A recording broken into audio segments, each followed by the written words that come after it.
अपनी तैयारियों के अलावा वह अभी भी नहीं जानता कि उसके पीछे कितने लोग गुप्त रूप से मजबूत दुश्मन को शामिल करने में उसकी मदद कर रहे हैं। हालांकि दानव सम्राट जोंग के कदम ने तू जिवेन के लिए एक बड़ी समस्या हल कर दी है, अन्यथा उसे डकैती से बचने के लिए मोड़ और मुड़ना पड़ सकता है। समस्या को हल करना इतना आसान नहीं है। इन ताओ तंत्रों के प्रत्येक जागरण पर बहुत खर्च आएगा। अगर वे ठीक होना चाहते हैं तो वे ठीक नहीं हो सकते। यदि वे अंतिम उपाय के चरण तक नहीं पहुंचते हैं तो अधिकांश ताओ उपकरण प्राकृतिक पुनर्प्राप्ति का चयन नहीं करेंगे, जो बहुत अधिक स्रोत की खपत करता है। इसलिए दानव सम्राट घड़ी की मदद विशेष रूप से मूल्यवान है। साथ ही मैं गु टियाटिंग को उनकी मदद के लिए धन्यवाद भी दे रहा हूँ। हालांकि ये वुडी ने अंत में मदद की। हालांकि ये वुडी प्राचीन टियाटिंग के नेता थे, ताओवादी हथियारों के खिलाफ लड़ने में उनकी मदद करना उनका शब्द नहीं होगा। प्राचीन टियाटिंग के अन्य नेताओं को सहमत होना चाहिए। ऐसा कहा जाता है कि जो लोग ताओ को प्राप्त करते हैं वे अधिक सहायता करते हैं, जबकि जो ताओ को खो देते हैं वे कम सहायता करते हैं। ऐसा लगता है कि हालांकि दुनिया भर में उनके दुश्मन हैं, लेकिन उनका कोई दोस्त नहीं है और वे उस हद तक असफल नहीं हुए हैं। कुछ नहीं, आपने पहले एक बार वान्याओ द्वीप पर हमारी मदद की थी। इस बार यह सिर्फ आपकी दया का बदला चुकाने के लिए है। इसके अलावा तू वुडी ने भी बात की। क्या मैं उसकी मदद नहीं कर सकता? दानव सम्राट बेल ने धीरे से कहा। वान्याओ द्वीप पर ये जिवेन ने सील खोली और उस समय दानव सम्राट घड़ी की मदद की। यही कारण है कि शुरुआत में लगाया गया और स्वाभाविक रूप से आज का फल देता है। विशेष रूप से उस समय अंडरवर्ल्ड के लोग मृत दानव सम्राट को अपवित्र करना चाहते थे, जो अक्षम्य था। वैसे भी मैं आज उनकी मदद के लिए अपने पूर्ववर्तियों का बहुत आभारी हूँ, ये जिवेन ने कहा। उनका संवाद सुनने के बाद वे जानते थे कि दोनों पक्षों के बीच एक चौराहा प्रतीत होता है। कोई नहीं जानता था कि तू जिवेन और ये वुडी के बीच गहरी दोस्ती थी। अब वे सभी बड़े लोग हैं जो स्वर्ग की दुनिया को प्रभावित कर सकते हैं। इनके बीच की बातें भी बहुत से लोग जानते हैं। बात बस इतनी है कि वे यह पता नहीं लगा सकते कि उस दिन वान्याओ द्वीप पर क्या हुआ था। वे केवल यह जानते हैं कि जब तू जिवेन ने वान्याओ द्वीप छोड़ा तो तू वुडी ने भी पीछा किया। क्या हुआ कोई नहीं जानता। ऐसा लगता है कि कोई राज है जो लोग नहीं जानते। विशेष रूप से यह दानव सम्राट घंटी को पूरी तरह से पुनर्जीवित कर सकता है और इस एहसान को चुकाने के लिए शाही साधन तक पहुंचने में उसकी मदद कर सकता है। अंदाजा लगाया जा सकता है कि इस एहसान का बहुत कुछ बकाया होगा। जिज्ञासु होने का कोई फायदा नहीं है। जाहिर है दोनों पक्षों ने अधिक कुछ नहीं कहा और बहुत से लोग ये शिवेन की उपस्थिति पर थोड़ा आश्चर्यचकित थे। जब से ये जिवेन उनकी नजरों में आया, कई लोगों ने कहा कि ये जिवेन अहंकारी और दबंग था। साथ ही वे लोग भी थे जो कहते थे कि उसके कोई अतिरिक्त बच्चे नहीं हैं। और वे क्रूर और निर्णायक थे। लेकिन मुझे नहीं लगता कि उनका कोई ऐसा पक्ष है जिससे कई लोगों को अपना चश्मा तोड़ने का मन करे। ऐसा लगता है कि ये जिवेन हमेशा से इतनी दबंग नहीं रही है। वह पूरी तरह से लोगों पर निर्भर है और उसके साथ अच्छा व्यवहार करता है। वह स्वाभाविक रूप से आभारी होगा और वह उस मछली को जाने नहीं देगा जो उसने गलत की थी। इसमें कोई संदेह नहीं है कि चरित्र में स्पष्ट प्रेम और घृणा झलकती है। ठीक है, यह युद्ध समाप्त हो गया है। मुझे भी जाना चाहिए। आप बहुत अच्छे हैं। यहाँ तक राक्षस सम्राट भी शुरुआत में आपको बहुत महत्व देते थे। उन्होंने कहा कि आपका भविष्य असीमित है और वह भी आपके भविष्य को नहीं देख सकता। अब ऐसा लगता है कि राक्षस सम्राट ने जो कहा वह सच है। कड़ी मेहनत करो। दानव सम्राट बेल ने कहा कि वह एक प्रकाश में बदल गया और ब्रह्मांड में गायब हो गया। दानव सम्राट ये जिवेन को महत्व देता है। इस दमदार खबर ने पल भर में सभी को झकझोर कर रख दिया। यदि कोई दुर्घटना नहीं होती है तो दानव सम्राट जोंग द्वारा वर्णित दानव सम्राट उन वर्षों में अजेय होना चाहिए। केवल कई साल पहले वह गिर गया है। यह बहुत से लोग जानते हैं। वह इतने लंबे समय तक एक शिवेन के साथ क्यों रहता है? इतने वर्षों की साधना के बाद आप जिवेन राक्षस सम्राट के साथ कैसे मिल सकते हैं? यह बिल्कुल अवैज्ञानिक है। ऐसे कितने रहस्य हैं जो वे नहीं जानते? या ऐसा है कि दानव सम्राट मरा ही नहीं है, वह अभी भी जिंदा है? इस अटकल के बारे में सोचते हुए बहुत से लोग मदद नहीं कर सकते हैं, लेकिन उनकी पीठ में ठंडक महसूस होती है। वे मजाक कर रहे हैं। यदि पौराणिक चरित्र नहीं मरता है तो यह उनके लिए नीले रंग से एक बोर्ड जैसा है। एक आतंकवादी जो संतुलन को प्रभावित करता है वह अभी भी जीवित है, इसलिए यह पूरे युद्ध की स्थिति पर अप्रत्याशित प्रभाव डालता है। सम्राट इतना ईर्ष्यालु क्यों है? इसका कारण यह है कि वह भविष्य में स्वर्ग और दुनिया के संतुलन को प्रभावित कर सकता है। हालांकि लोग जानते हैं कि ऐसी संभावना बहुत अधिक नहीं है। आखिरकार जब राक्षस सम्राट गिर गया तब भी कई गवाह जीवित थे और सम्राट ने व्यक्तिगत रूप से स्वीकार किया कि राक्षस सम्राट गिर गया, लेकिन ऐसा 10,000 से डरता नहीं है। बस यदि कौन जानता है कि दानव सम्राट जैसे लोगों के पास किस तरह का जीवन रक्षक मतलब होता है। उस समय से लेकर अब तक कोई नहीं जानता। दैत्य कुल के विशेषज्ञ तो और भी प्रसन्न हैं। हालांकि अब दानव कबीले मानव और दानव कबीले के साथ कंधे से कंधा मिलाकर खड़े होने का दावा करते हैं, लेकिन कोई नेता नहीं है। प्राचीन टियाटिंग अनगिनत वर्षों से टूटा हुआ है और हाल के वर्षों में फिर से बढ़ गया है। निश्चित समुद्र देवसुई का अभाव है। यदि दानव सम्राट अभी भी जीवित है तो सब कुछ अलग होगा। एक सांस में राक्षस परिवार को टेरान और दानव परिवार के ऊपर कूदने के लिए पर्याप्त है। यह असंभव है। दानव सम्राट दुनिया में जीवित नहीं रह सकता। यदि वह अभी भी जीवित है तो वह इतने सालों तक क्यों नहीं दिखाई दिया और प्राचीन टियाटिंग गिरावट को नहीं देखा? क्या यह गंभीर चोट और मरने की स्थिति में है? किसी ने एक साहसिक अनुमान लगाया है जो सबसे अधिक संभावित अनुमान है। दानव सम्राट भले ही मरा न हो, लेकिन उस वर्ष भारी क्षति के कारण वह अभी भी गंभीर रूप से घायल है। बेशक इन सब का आधार यह है कि दानव सम्राट अभी भी जीवित है। यदि वह मर जाता है तो यह सब एक अंधा अनुमान है। जितना अधिक लोग इसके बारे में सोचते हैं, उतना ही अधिक उन्हें लगता है कि दानव सम्राट जोंग को एहसान चुकाने के लिए खुद को ठीक करने देना संभव है। मूल रूप से वे कल्पना नहीं कर सकते कि यह किस प्रकार की स्थिति है, लेकिन अब इस तरह की अटकलों की सबसे अधिक संभावना है। यह येज़िवेन ही रहा होगा जिसने अनजाने में राक्षस सम्राट की मदद की थी, जो गंभीर रूप से घायल हो गया था और मर रहा था, जिसने राक्षस सम्राट जोंग को अब तक महसूस किया था। यह भी हो सकता है कि दैत्य सम्राट ने गुप्त रूप से आदेश दिया हो। इस अटकल के बाहर आते ही कई लोगों की सांसें अत्यावश्यक हो गईं। एक जीवित दानव सम्राट, भले ही वह गंभीर रूप से घायल और मर रहा हो, स्थिति को बदलने की क्षमता भी रखता था। कुछ लोग सोचते हैं कि यदि राक्षस सम्राट ठीक हो जाए और फिर से स्वर्ग और पृथ्वी पर आ जाए तो उन्हें कहाँ जाना चाहिए। कुछ लोग गंदगी को साफ करने के लिए दानव सम्राट को आमंत्रित करना चाहते हैं। पिछली बार दानव सम्राट स्वर्ग के विरुद्ध युद्ध में गिर गया था। इस बार यह बेकार गर्मी है, और कुछ लोग तो और भी दीवाने हैं, और यहाँ तक कि उनके पास दानव सम्राट का विचार भी है। यद्यपि एक जीवित दानव सम्राट का साधन, भले ही वह गंभीर रूप से घायल और मर रहा हो, सभी को भयभीत करता है, लेकिन यदि वह सफल हो सकता है तो लाभ अकल्पनीय है। यदि वे चरम पर हैं, भले ही वे गंभीर रूप से घायल हो, तो वे इस तरह के पागल विचारों को उठाने की हिम्मत नहीं करते। हालांकि उन्हें एक अनुमान है कि वे गंभीर रूप से घायल हैं और मर रहे हैं। वे कैसे उत्तेजित नहीं हो सकते? हर किसी के अपने पागल विचार होते हैं। ऐसा लगता है कि वे इस अटकल से डरे हुए हैं कि दानव सम्राट अभी भी दुनिया में मौजूद है। वे लगभग भूल जाते हैं कि येज़िवेन ने अभी अभी एक संभावित सम्राट को बेरहमी से मार डाला। इस मामले की तुलना में ऐसा लगता है कि येज़िवेन ने अभी जो किया वह कुछ भी नहीं है। इस समय येज़िवेन स्वाभाविक रूप से नहीं जानते थे। यह सिर्फ एक साधारण सा संवाद था जिसने उन महान लोगों को इतना सोचने पर मजबूर कर दिया। केवल वह खुद ही सबसे अच्छा जानता था कि दानव सम्राट जोंग द्वारा वर्णित दानव सम्राट उस समय के दानव सम्राट द्वारा छोड़े गए युवान भगवान की एकमात्र किरण होनी चाहिए, न कि दानव सम्राट की मूल प्रतिमा। दानव सम्राट जोंग ने अपने मुंह में जो कहा उससे उसे बहुत मदद मिली, न कि मरने वाले दानव सम्राट ने, बल्कि उसे भूमिगत द्वारा खतरे में पड़ने वाले दुर्भाग्य को दूर करने में मदद की। विशेष रूप से दानव सम्राट जोंग उस समय भूमिगत द्वारा प्रतिष्ठित वस्तु थी। इस समय येमो अंत में येज़िवेन के पास लौट आया। उसने हल्की सी बाहें चढ़ाते हुए येज़िवेन से फुसफुसाया, येज़िवेन, इस युद्ध के बाद त्यानेवान दर्पण कई ग्रेड पीछे हटने से डरता है। इस युद्ध में दहन के बहुत सारे स्रोत हैं और लंबे समय तक सोए रहेंगे।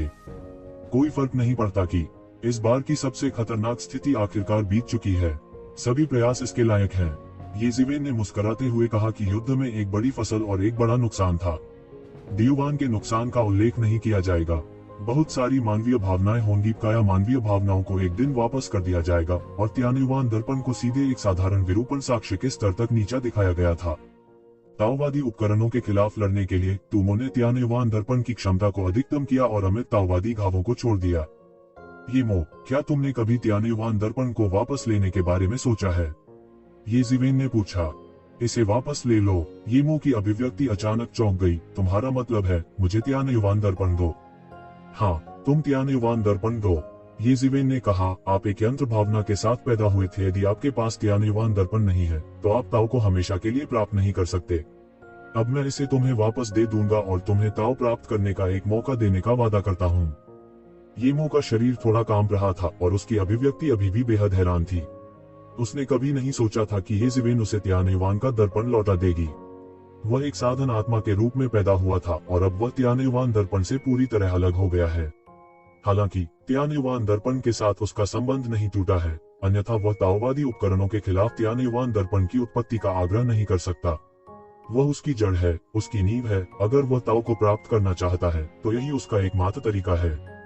ताओ साधन की भावना के रूप में उसका शुरुआती बिंदु आम लोगों की तुलना में बहुत अधिक है, लेकिन उसकी सड़क भी दूसरों की तुलना में संकरी है। एक ही रास्ता है, लेकिन उसने पहले कभी इसका उल्लेख नहीं किया, क्योंकि येज़ेबेल ने त्यानयुवान के दर्पण को एक जीवन जादू हथियार में परिष्कृत किया है।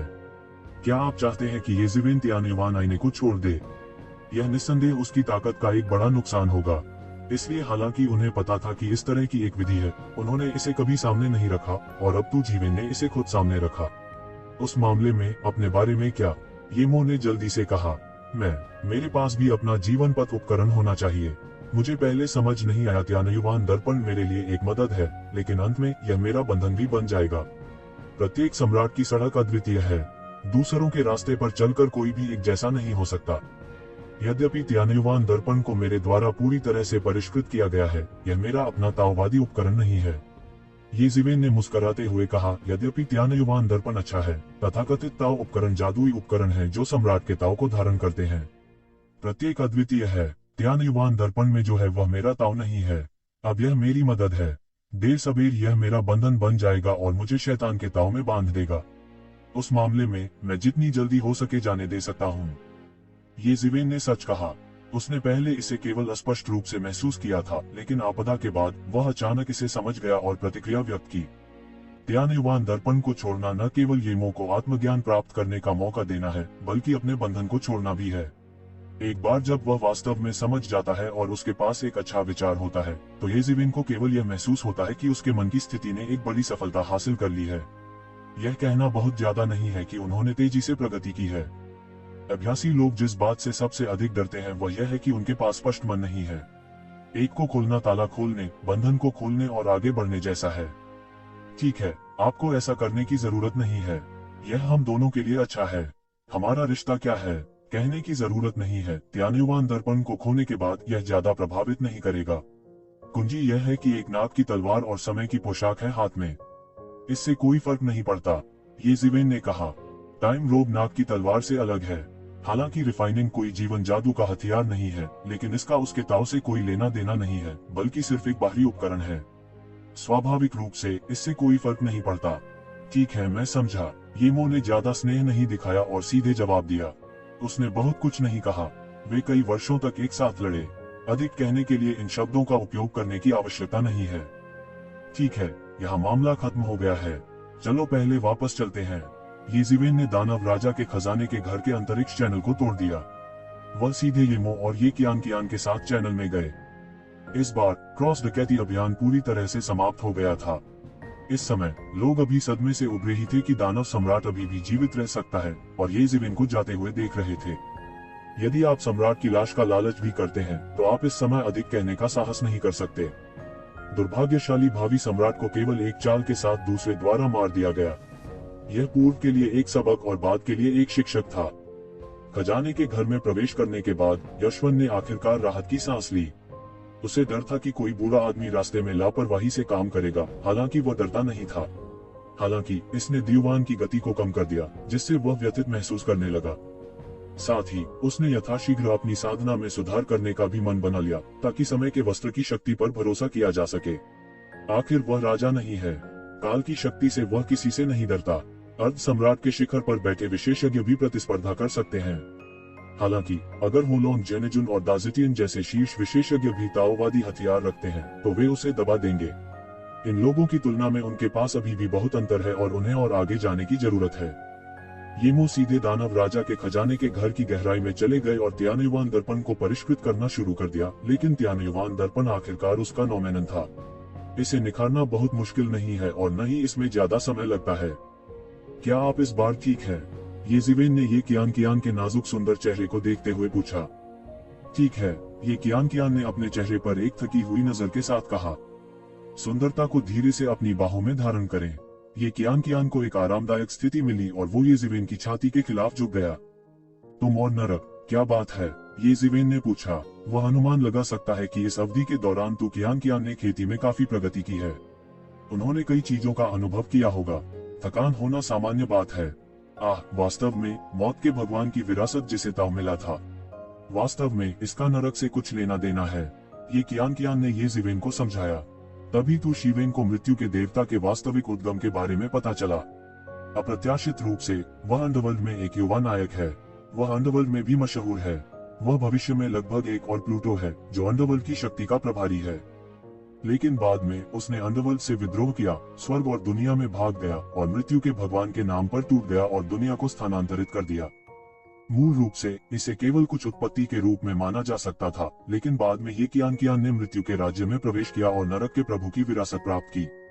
नरक के भगवान, एक सम्राट, ये जिवेन ने पूछा। ये कियान ने सिर हिलाया और कहा, यह वास्तव में एक सम्राट स्तर का अस्तित्व है, लेकिन यह कभी पैदा नहीं हुआ है, इसलिए कोई नहीं जानता।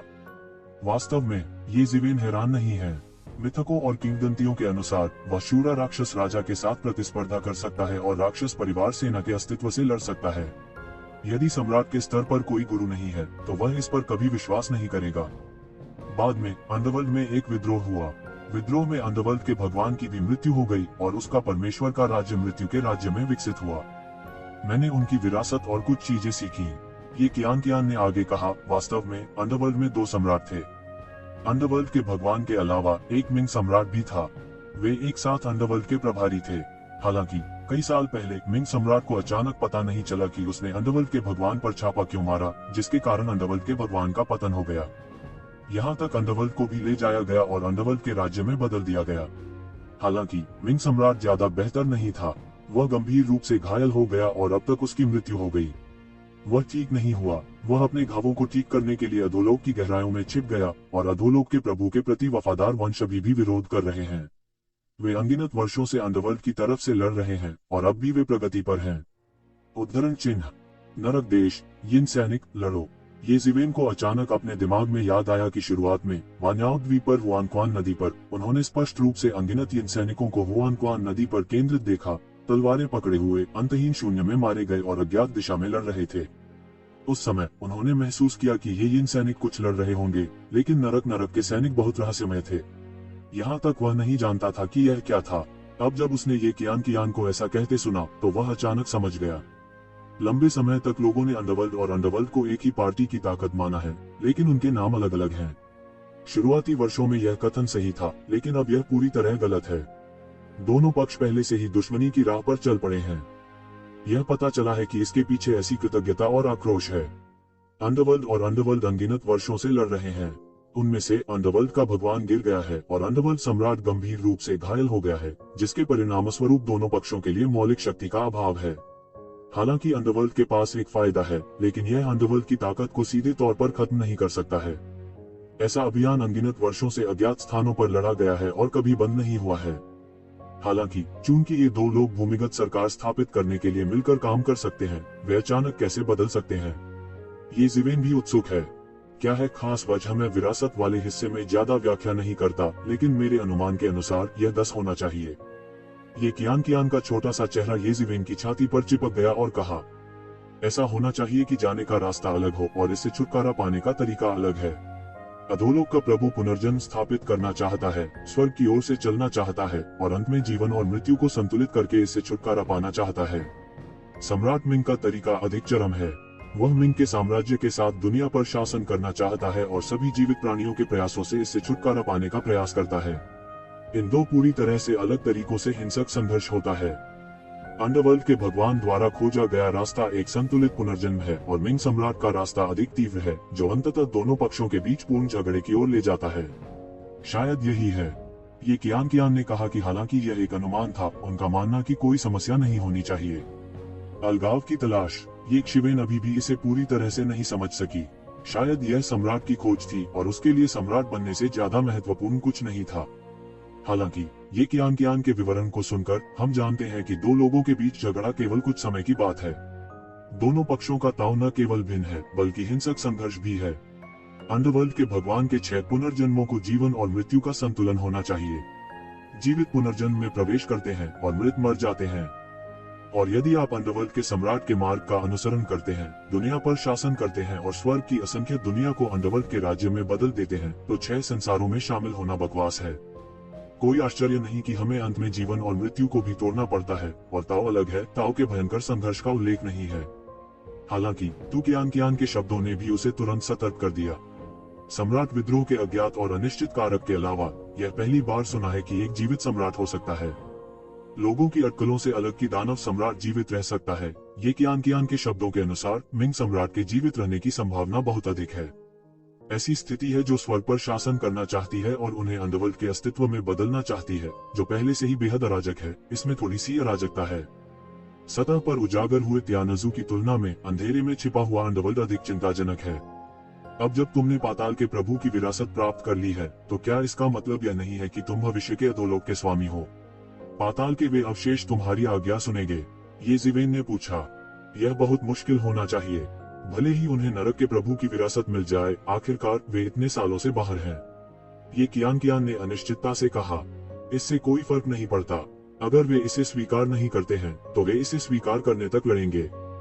अंडरवर्ल्ड और अंडरवर्ल्ड के बीच न केवल कृतज्ञता और आक्रोश के कारण, बल्कि उनकी महान महत्वाकांक्षा के कारण भी अंडरवर्ल्ड को मिटा दिया जाना चाहिए।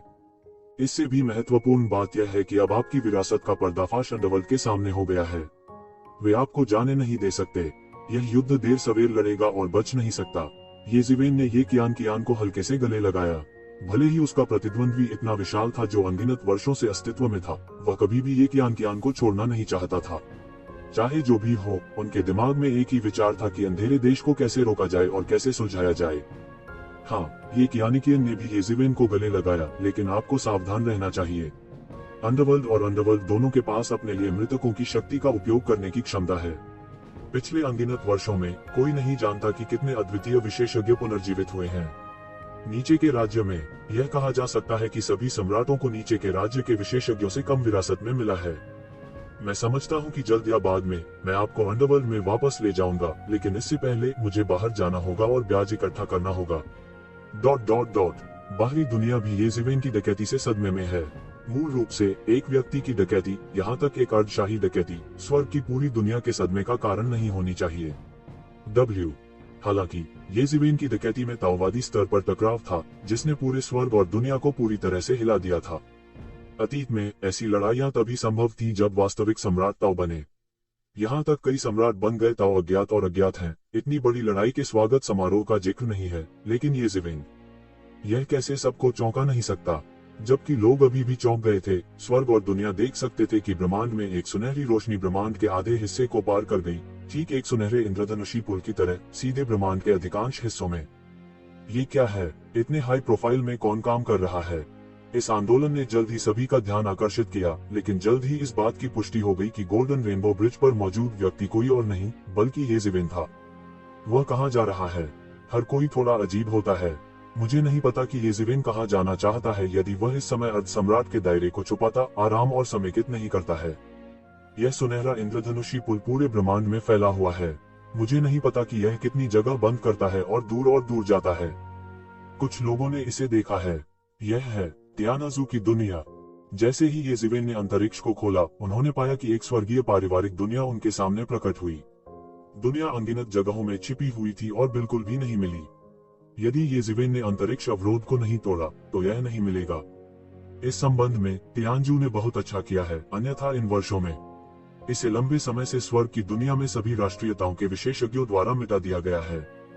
आपको पता होना चाहिए कि यद्यपि सभी जातीय समूह छोटे नहीं हैं, वे पूरी तरह से केवल तियानजू का सामना करने पर, यानी उन्हें मारने के लिए सुसंगत हैं।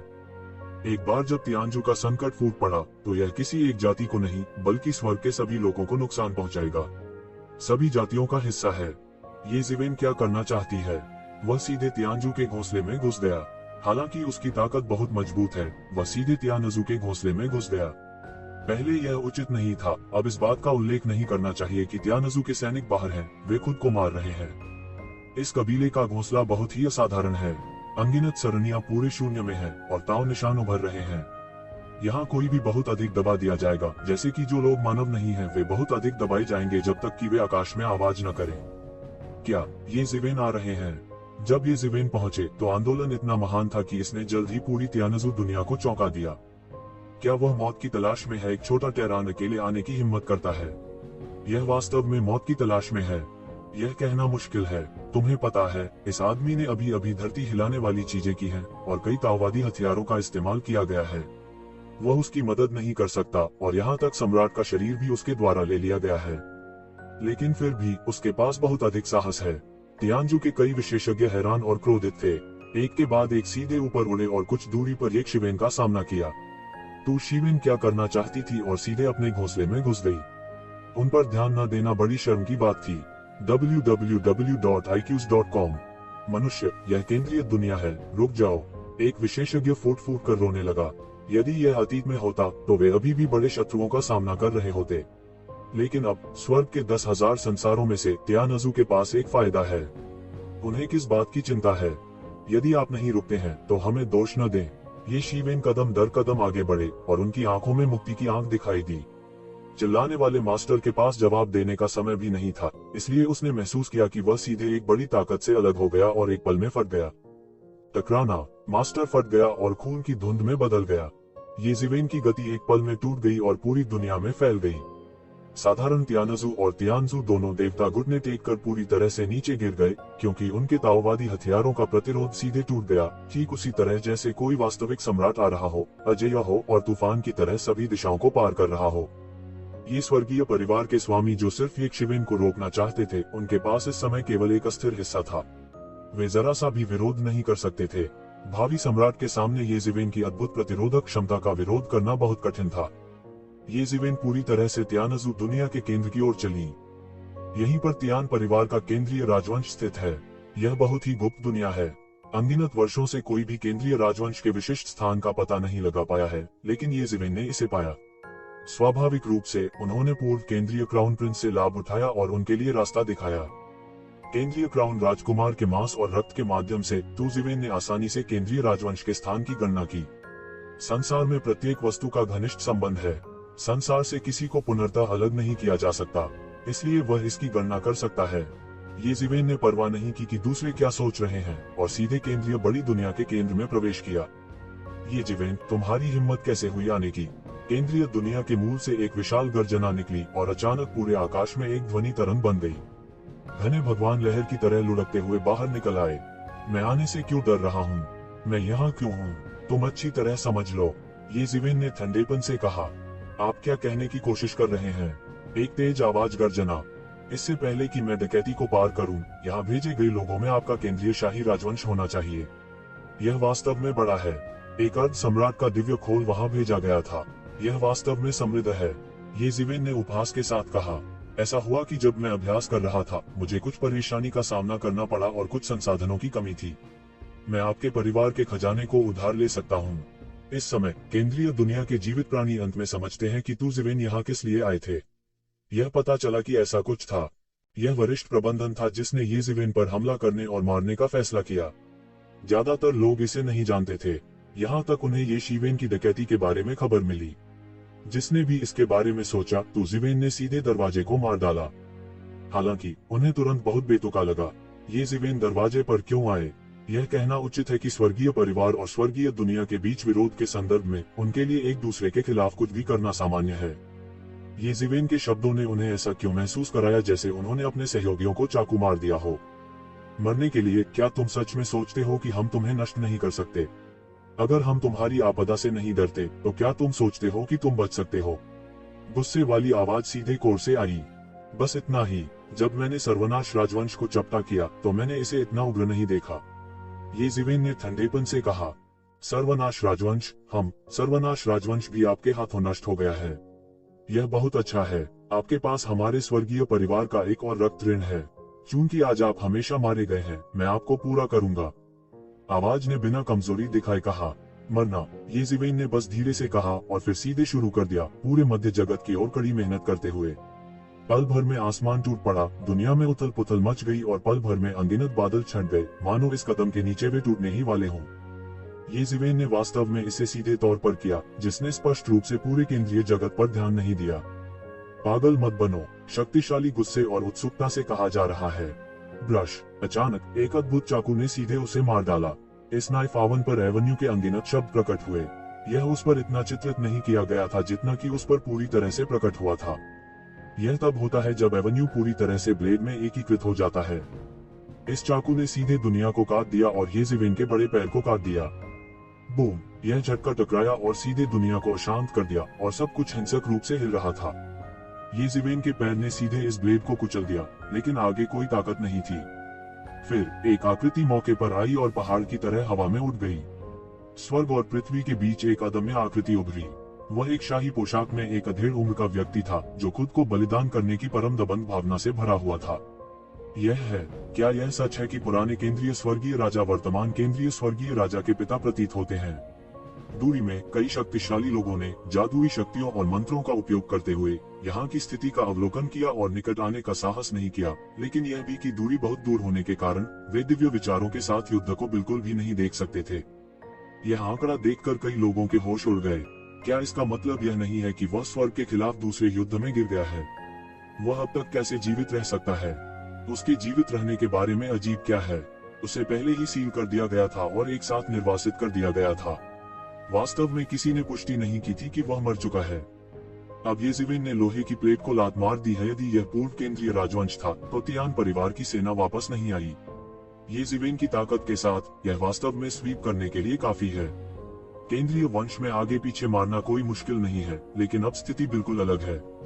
यद्यपि मैं कुछ समय से त्यानजू से लड़ रहा हूँ, कोई नहीं जानता कि त्यानजू से कितने विशेषज्ञ वापस आए हैं, लेकिन त्यानजू के सम्राटों ने निश्चित रूप से बहुत सारे विशेषज्ञ लौटाए होंगे। येज़िवेन अभी भी बहुत बड़ी है। क्या तुम मुझे मारने जा रहे हो? मैं तुम में परिचित महसूस करता हूँ। येज़िवेन ने ठंडेपन से कहा कि हालांकि अतीत में उनकी सीधे जांच नहीं की गई थी, फिर भी उन्हें उस दिव्य खोल की सांस याद थी जिसे प्रभु में ले जाया गया था, अन्यथा वह दरवाजे पर नहीं आ सकते थे। तो क्या हुआ? पुराने केंद्रीय स्वर्गीय राजा ने ठंडेपन से कहा। फिर मर जा, फिर मर जा, येज़िवेन ने ठंडेपन से कहा। नौजवान, तुम बहुत आत्मविश्वासी और मजबूत हो। युगों से बहुत से लोगों को मैंने नहीं देखा है जो तुम्हारे साथ तुलना कर सकते हैं, लेकिन इस दुनिया में यह वह नहीं है जो आप सोचते हैं। यह बहुत प्रचार है। कोई फर्क नहीं पड़ता कि आपकी ताकत कितनी मजबूत है, आपको कीमत चुकानी होगी। पुराने केंद्रीय स्वर्गीय राजा ने ठंडेपन से कहा। मारना। पुराने केंद्रीय स्वर्गीय राजा ने एक पल में गोली मार दी। उस पर अनगिनत ठंडी रोशनी फूट पड़ी और सीधे ब्रह्मांड में चली गई। इस क्षण असंख्य सरणियों ने इस अद्भुत शक्ति का अनुभव किया और सब ठीक हो गए। अनगिनत साल पहले स्वर्ग के केंद्रीय सम्राट द्वारा व्यवस्थित ये व्यूह पूरी तरह से ठीक हो गए हैं और लड़ाई के कारण पूरी दुनिया को पूरी तरह से गिरने से बचाने के लिए दिव्य आंसुओं के फटने लगे हैं। Central Tiandi boxing. पुराना केंद्रीय स्वर्गीय राजा दहाड़ा और मुक्का मारा और स्वर्ग और पृथ्वी ढह गए।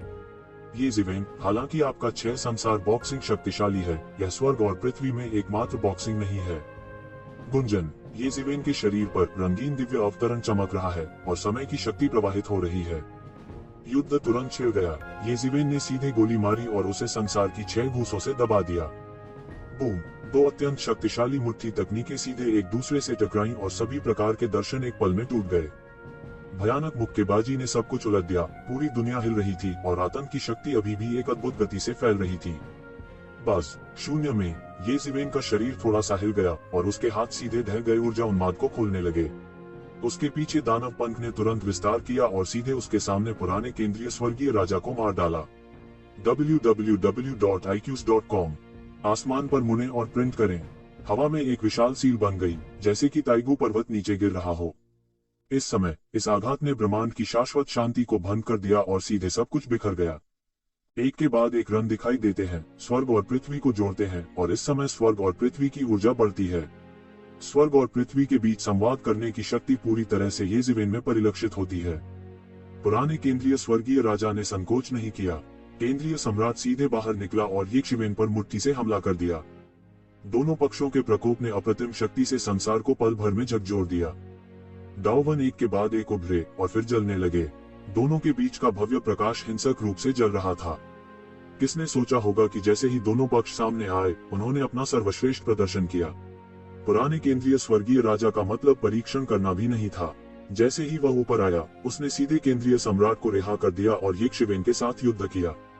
दोनों के बीच की लड़ाई सीधे चरम पर पहुंच गई। इस समय दोनों पक्षों की शक्ति आकाश भर में टूट गई, जो कि अनगिनत वर्षों से अलग हुए दूर के समय में एक अद्भुत लड़ाई थी। जब पुराने केंद्रीय स्वर्गीय राजा ने दुनिया भर में सर पर दौड़ लगाई, तो येज़िवेन को नहीं पता था कि वह कहाँ था, लेकिन उन्होंने अनगिनत साल पहले के शीर्ष विशेषज्ञों के खिलाफ लड़ाई लड़ी। उस समय बूढ़ा केंद्रीय स्वर्गीय राजा शक्तिशाली था और पूरी दुनिया में दौड़ता था। अब वह दुनिया के सबसे मजबूत लोगों में से एक है। त्यानजू आक्रमण के मामले में भी वह अभी भी किताबों के साथ मजबूत व्यक्तियों में से एक है। लेकिन अब हम येज़िवेन के साथ एक अद्भुत युद्ध करने जा रहे हैं। ये जिवेन बहुत दृढ़ इच्छा शक्ति वाला है। उसने कहा कि अगर वह ताओवादी हथियारों का इस्तेमाल करता है तो वह ताओवादी हथियारों का इस्तेमाल करेगा। बहुत से लोगों ने यह दृश्य देखा। वे मदद नहीं कर सकते थे लेकिन अपने दांत पीस रहे थे। बेशक वे समझ गए थे कि वास्तव में ये शिवेन के वर्तमान कौशल के साथ अर्ध सम्राट चरण में प्रवेश करने के बाद भी यह पुराने केंद्रीय स्वर्गीय राजा जैसे पुराने राक्षस की तुलना में उल्लेखनीय नहीं है जो हजारों वर्षों से जीवित है। सभी की राय में भले ही ये जिवेन एक प्रतिभाशाली है, पुराने केंद्रीय स्वर्गीय राजा द्वारा लंबे समय तक संचित कौशल अभी भी सभी मजबूत दुश्मनों को कुचलने के लिए पर्याप्त है। लंबे समय तक जीना सबसे बड़ा फायदा है। अब तो जिवेन ने वास्तव में पुराने केंद्रीय स्वर्गीय राजा के हमले को अवरुद्ध कर दिया, जो कि समय के बागे पर निर्भर था। इसके अलावा यह स्पष्ट है कि उसके हाथ में अभी भी एक ताओवादी उपकरण है जिसका उपयोग नहीं किया गया है। किसी व्यक्ति के लिए 2 ताओवादी वाद्य यंत्र धारण करना एक विलासिता है। तुम्हें पता है, यहाँ तक लोंगदाओ जैसे विशाल के पास भी केवल एक ताओवादी वाद्य यंत्र है। एक ताओवादी उपकरण उसके लिए अजेय स्वीप करने के लिए पर्याप्त है, 2 का उल्लेख नहीं करना। सामान्य लोगों के लिए दाओ उपकरण प्राप्त करना किसी काम का नहीं है। जब तक दाओ उपकरण सम्राटों के हाथों में नहीं है, वे केवल यह आशा कर सकते हैं कि उनमें उपकरणों की भावना स्वयं ठीक हो सकती है ताकि सबसे शक्तिशाली शक्ति टूट सके। प्रत्येक पुनर्प्राप्ति के लिए महान प्रयासों की आवश्यकता होती है। जब तक वे सम्राट के वंशज न हो तब तक उनका उबरना असंभव है। लेकिन ये जिवेन अलग थी। उन्हें एक बिजियन द्वारा पहचाना गया था और यहाँ तक उनके लिए कई ताओवादी उपकरणों के खिलाफ पुनर्जीवित भी किया गया था। कुछ लोगों ने यह भी अफवाह उड़ाई कि ये जिवेन को एक द्विजेल भगवान द्वारा विरासत में मिला होना चाहिए था, अन्यथा उन्हें एक द्वि तलवार द्वारा पहचाना नहीं जा सकता था। प्राचीन काल से ऐसी स्थिति कभी नहीं रही। ताओवादी आत्मा कितनी अहंकारी है। उन वर्षों में इसने सभी दिशाओं में लड़ने के लिए सम्राट का अनुसरण किया। आम आदमी की नजरों में कैसे आ सकता है? यहाँ तक कि सम्राट के वंशजों को भी उनका सम्मान करना चाहिए और उन्हें अपने पूर्वजों के रूप में पूजना चाहिए। वे आमतौर पर जीवन और मृत्यु की महान आपदा तक खपत को कम करने के लिए उन्हें जगाने की पहल नहीं करते हैं। सम्राट के बिना जीवित कौन उन्हें पूरी तरह से पुनर्जीवित कर सकता है?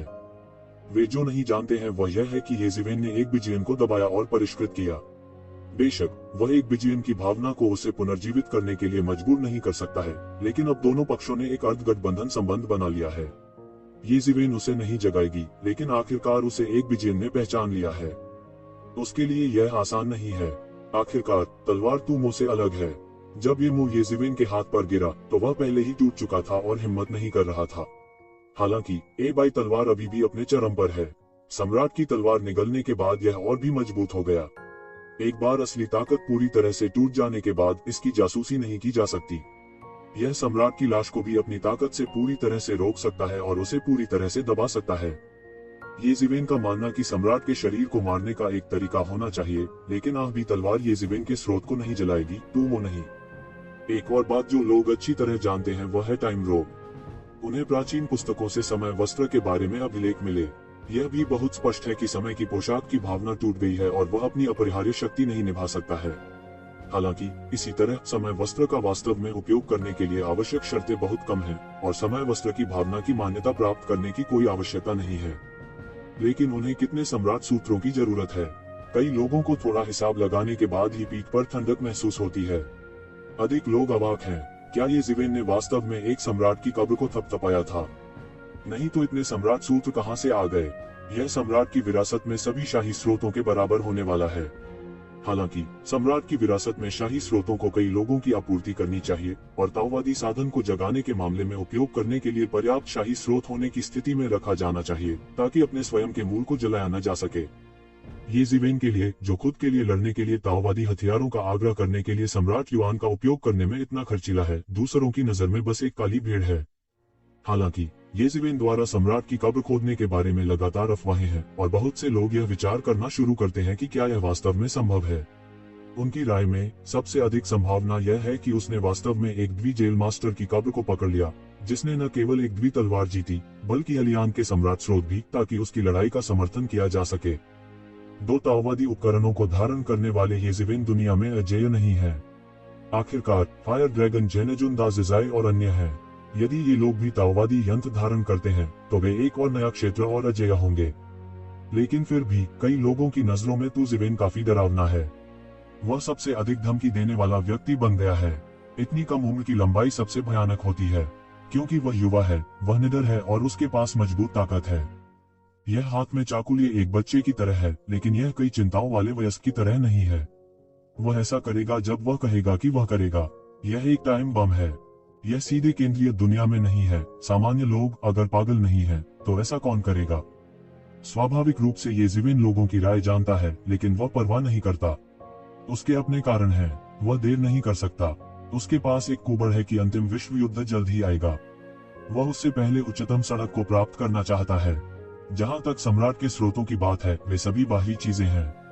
जब तक वह भविष्य में ताव प्राप्त करता है, वह डरता है कि पर्याप्त सम्राट स्रोत नहीं होंगे। बेशक बाहरी लोग यह नहीं जानते, क्योंकि वे इसे समझ नहीं सकते। यह एक तरह की भावना है। यह बताना कठिन है। जल्द ही सब कुछ का अंत आ जाएगा। हालांकि लोग अभी भी जानते हैं कि भले ही तू जीवेन एक अमीर और शक्तिशाली काली भीड़ हो, उसे सम्राट के स्रोत की कमी होनी चाहिए। तभी वह सीधे ग्रेट सेंट्रल वर्ल्ड में मार सकता है और खजाना घर को जब्त कर सकता है। उनमें से ज्यादातर बड़ी चालें हैं। बेशक आम लोगों में निश्चित रूप से यह क्षमता नहीं होती है। किसने ये जीवेन को मदद करने के लिए ताओवादी उपकरण दिए? केंद्रीय दुनिया स्वर्ग के केंद्रीय सम्राट से विरासत में मिली है। यह कई सालों से नहीं टूटा है। उसमें अद्भुत धन होगा। हो सकता है कि यह उसकी खेती को और आगे बढ़ा सके और अकल्पनीय सीमा तक पहुंचा सके। जब हर कोई सोच रहा था, ये जीवेन और पुराने केंद्रीय स्वर्गीय राजा के बीच लड़ाई भी एक सफेद गर्म चरण में प्रवेश कर चुकी थी। ये जीवेन, आज सेंट्रल वर्ल्ड में आना तुम्हारा सबसे गलत फैसला होगा। मैंने तुम्हें तब नहीं मारा था जब तुमने डकैती पार की थी। आज मैं खुद कर लूंगा। पुराना केंद्रीय स्वर्गीय राजा ताकत में अद्वितीय था। वह ये जीवेन की प्राकृतिक आपदा से डरता था और व्यक्तिगत रूप से कार्रवाई करने की हिम्मत नहीं करता था। अन्यथा अगर वह अपने जैसे मजबूत लोगों के साथ कार्रवाई करता, तो वह प्राकृतिक आपदा से सीधे मिट जाता और उसे स्वर्ग के रास्ते की महिमा को चुनौती देने की अनुमति नहीं होती। लेकिन अब यह अलग है। प्राकृतिक आपदा के बिना वह भी बेईमान है। भयानक कुछ भी नहीं है। पूरी केंद्रीय दुनिया हिंसक रूप से हिल रही है। सम्राट धर्म की रक्षा न होती तो व्यूह टूट जाता। हालांकि फिर भी यह उबलते पानी की तरह है, लगातार बढ़ रहा है और कभी भी टूट सकता है। यह समय है। ये जीवेन ने अपनी आंखें खोली और ठंडेपन से कहा, करने के लिए जारी... ... ये जीवेन ने महसूस किया कि दूसरी जगहों से तेज सांस आ रही थी। यह अन्य तियानों का विशेषज्ञ होना चाहिए, यहाँ तक दावकी की वसूली भी। उसके लिए ज्यादा समय नहीं बचा था। तियान उसी नस में थे। स्वाभाविक रूप से वह उसे इधर उधर नहीं जाने देगा। सर्वनाश राजवंश को तोड़ने से पहले सभी राष्ट्रीयताओं की मित्र सेनाओं ने पहले पूरी दुनिया की धारणा को सील कर दिया और फिर सफल हुए। वह इतना हाई प्रोफाइल था, यह स्वाभाविक रूप से तियानजू का ध्यान आकर्षित करेगा। छोटा, उन्होंने एक कारण के लिए केंद्रीय राजवंश को चुना। जहां तक वह जानता है, ऐसा लगता है कि केंद्रीय स्वर्गीय सम्राट ने कोई दावकी नहीं छोड़ा है, जो कि केंद्रीय क्राउन राजकुमार से भी लिया गया है। क्योंकि प्राचीन पुस्तकों के अभिलेखों के अनुसार केंद्रीय स्वर्गीय सम्राट की मृत्यु नहीं हुई लगती है और स्वाभाविक रूप से दावकी का पालन किया जाता है उसका। यह सर्वनाश राजवंश के लिए एक अर्धपूर्ण सर्वनाश तलवार के साथ और भी बेहतर है। अन्यथा तू जीवेन के लिए ताओवादी हथियारों द्वारा संरक्षित राजवंश को अपनी वर्तमान खेती से दबाना मुश्किल है। लेकिन ये जीवेन उनमें से किसी से नहीं डरती। उसे डर है कि तियानजू एक साथ दिखाई देगा। यह बड़ी परेशानी है। अगर वह अपनी योजना को पूरा नहीं कर पाता है, तो उसे मारा जा सकता है। आप और क्या कहना चाहते हैं? पुराने केंद्रीय स्वर्गीय राजा ने ठंडेपन से कहा, केंद्रीय सम्राट के साथ सीधे ये जीवेन पर हमला किया। ताओवादी हथियारों के साथ प्रतिस्पर्धा करने के लिए उनकी मूल प्रतिमा पर्याप्त नहीं है, लेकिन केंद्रीय सम्राट में अवतार लेना एक और मामला है। इस गुप्त विधि में बड़े रहस्य हैं। यहाँ तक यह स्वर्ग और पृथ्वी में बिखरी केंद्रीय स्वर्गीय सम्राट की शक्ति को एक गुप्त विधि से वापस बुला सकता है। ताकत जितनी मजबूत होती है, उतनी ही अधिक शक्ति वापस बुला सकती है और स्वाभाविक रूप से मजबूत ताकत को खेल देती है। इसलिए हम ताओवादी हथियारों का मुकाबला कर सकते हैं।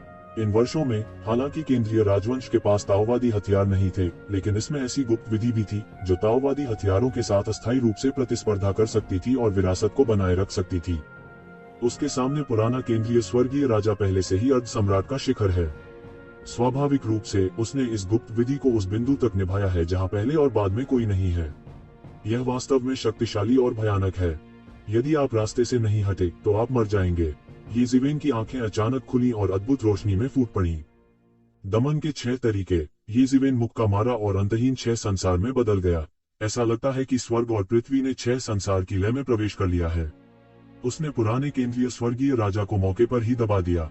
मरना। पुराने केंद्रीय स्वर्गीय राजा ने दहाड़ते हुए कहा, मैं देखना चाहता हूं कि आपके पास इस तरह के उपभोग का समर्थन करने के लिए कितने सम्राट स्रोत हैं। वह स्पष्ट रूप से जानता था कि तू शिवेन को उनके केंद्रीय राजवंश के खजाने को जब्त करने के लिए जोखिम उठाने के लिए मजबूर किया गया था। जाहिर है उसके हाथ में बहुत सारे सम्राट स्रोत नहीं होने चाहिए, इसलिए उसे पूरा विश्वास था कि जब तक वह जोर देगा येज़िवेन खुद को हरा देंगे, भले ही मदद करने के लिए कोई अन्य स्वर्गीय राजवंश न हो। वह केंद्रीय सम्राट के रूप में बड़ा और बड़ा होता गया। गिरते हुए 6 संसार का विरोध करें। टकराना। एक अद्भुत टक्कर के साथ केंद्रीय सम्राट हिल रहा था और चरमरा रहा था। बस जब लोगों ने सोचा कि येज़ू के लिए एक और अद्भुत यात्रा होगी, तो ज़िवेन के 6 पुनर्जन्मों ने सीधे 6 अद्भुत ताकतें विकसित की, जिन्होंने सीधे समय की शक्ति के आशीर्वाद से केंद्रीय सम्राट को तोड़ दिया। 6 संसार स्वर्ग और पृथ्वी की सभी चीजों को संसार में भेजना है। स्वाभाविक रूप से इसमें समय से संबंधित कुछ नियम भी शामिल हैं। समय की शक्ति के साथ 6 संसार बॉक्सिंग को एकीकृत करके 6 संसार बॉक्सिंग ने एक अधिक शक्तिशाली परिवर्तन उत्पन्न किया है, जो कि शूरा दानव राजा ने कभी नहीं किया है। क्योंकि जब 6 दुष्ट राजाओं ने 6 संसार बॉक्सिंग का निर्माण किया, समय के बिना इस बिंदु तक विकसित होने का कोई मौका नहीं है, लेकिन इसका मतलब यह नहीं है कि 6 दुष्ट राजा एक शिवेन से कमतर हैं। आखिरकार यह वह गुप्त तरीका है जिसकी उन्होंने स्थापना की थी। वह सड़क जो आपके और आपके लिए सबसे उपयुक्त है। भले ही देर से आने वाले मजबूत हों, वे इस सड़क पर उससे आगे नहीं जा सकते। केवल यह कहने के लिए कि येज़िवेन एक दानव शरीर नहीं है, उसने सबसे पहले यह कहा कि वह शूरा राक्षस राजा से आगे नहीं जा सकता।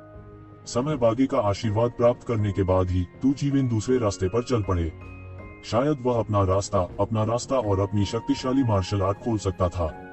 शूरा दानव राजा के 6 संसार मुक्केबाजी से अलग यह उसका अपना और सबसे मजबूत तरीका है। अर्ध सम्राट के दायरे में प्रवेश करने के बाद उन्हें इसका एहसास हुआ। आखिरकार अर्ध सम्राट वास्तव में उस दायरे से संपर्क कर चुके हैं। गॉड किंग के विपरीत रहस्य की जासूसी करना संभव है। इस झटके के साथ येज़िवेन एक नए क्षेत्र में विकसित हुई और मजबूत शक्ति के साथ फूट पड़ी। अप्रत्याशित रूप से उसने केंद्रीय सम्राट को तोड़ दिया, जो मौके पर ताओवादी हथियारों का मुश्किल से विरोध कर सकता था।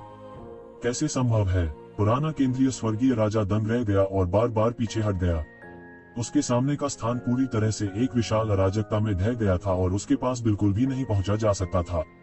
येज़िवेन का हमला केंद्रीय स्वर्गीय सम्राट द्वारा छोड़ी गई प्राचीन सरनी में भी घुस गया और वास्तव में पूरी दुनिया को धमकी देने और यहाँ तक उसे मारने की संभावना तक पहुंच गया। पुराने केंद्रीय स्वर्गीय राजा ने पहले ही ऐसी तैयारी कर ली थी। 2 ताओवादी उपकरणों की पुनर्प्राप्ति कितनी भयानक अवधारणा है। यहाँ तक कि सम्राट की लाश भी काट दी जाएगी और उसकी अपनी खेती स्वर्ग में होने की स्थिति तक नहीं पहुंची है। यह बिल्कुल भी अवधारणा नहीं है और वह शायद दाहिना हाथ नहीं है। अप्रत्याशित रूप से अब उसने केवल एक ताओवादी उपकरण को स्थानांतरित किया है, जो पहले से ही इतना भयानक है। उनकी छिपी हुई ताकत अद्भुत है। ये शिवेन बिल्कुल नहीं रुकी।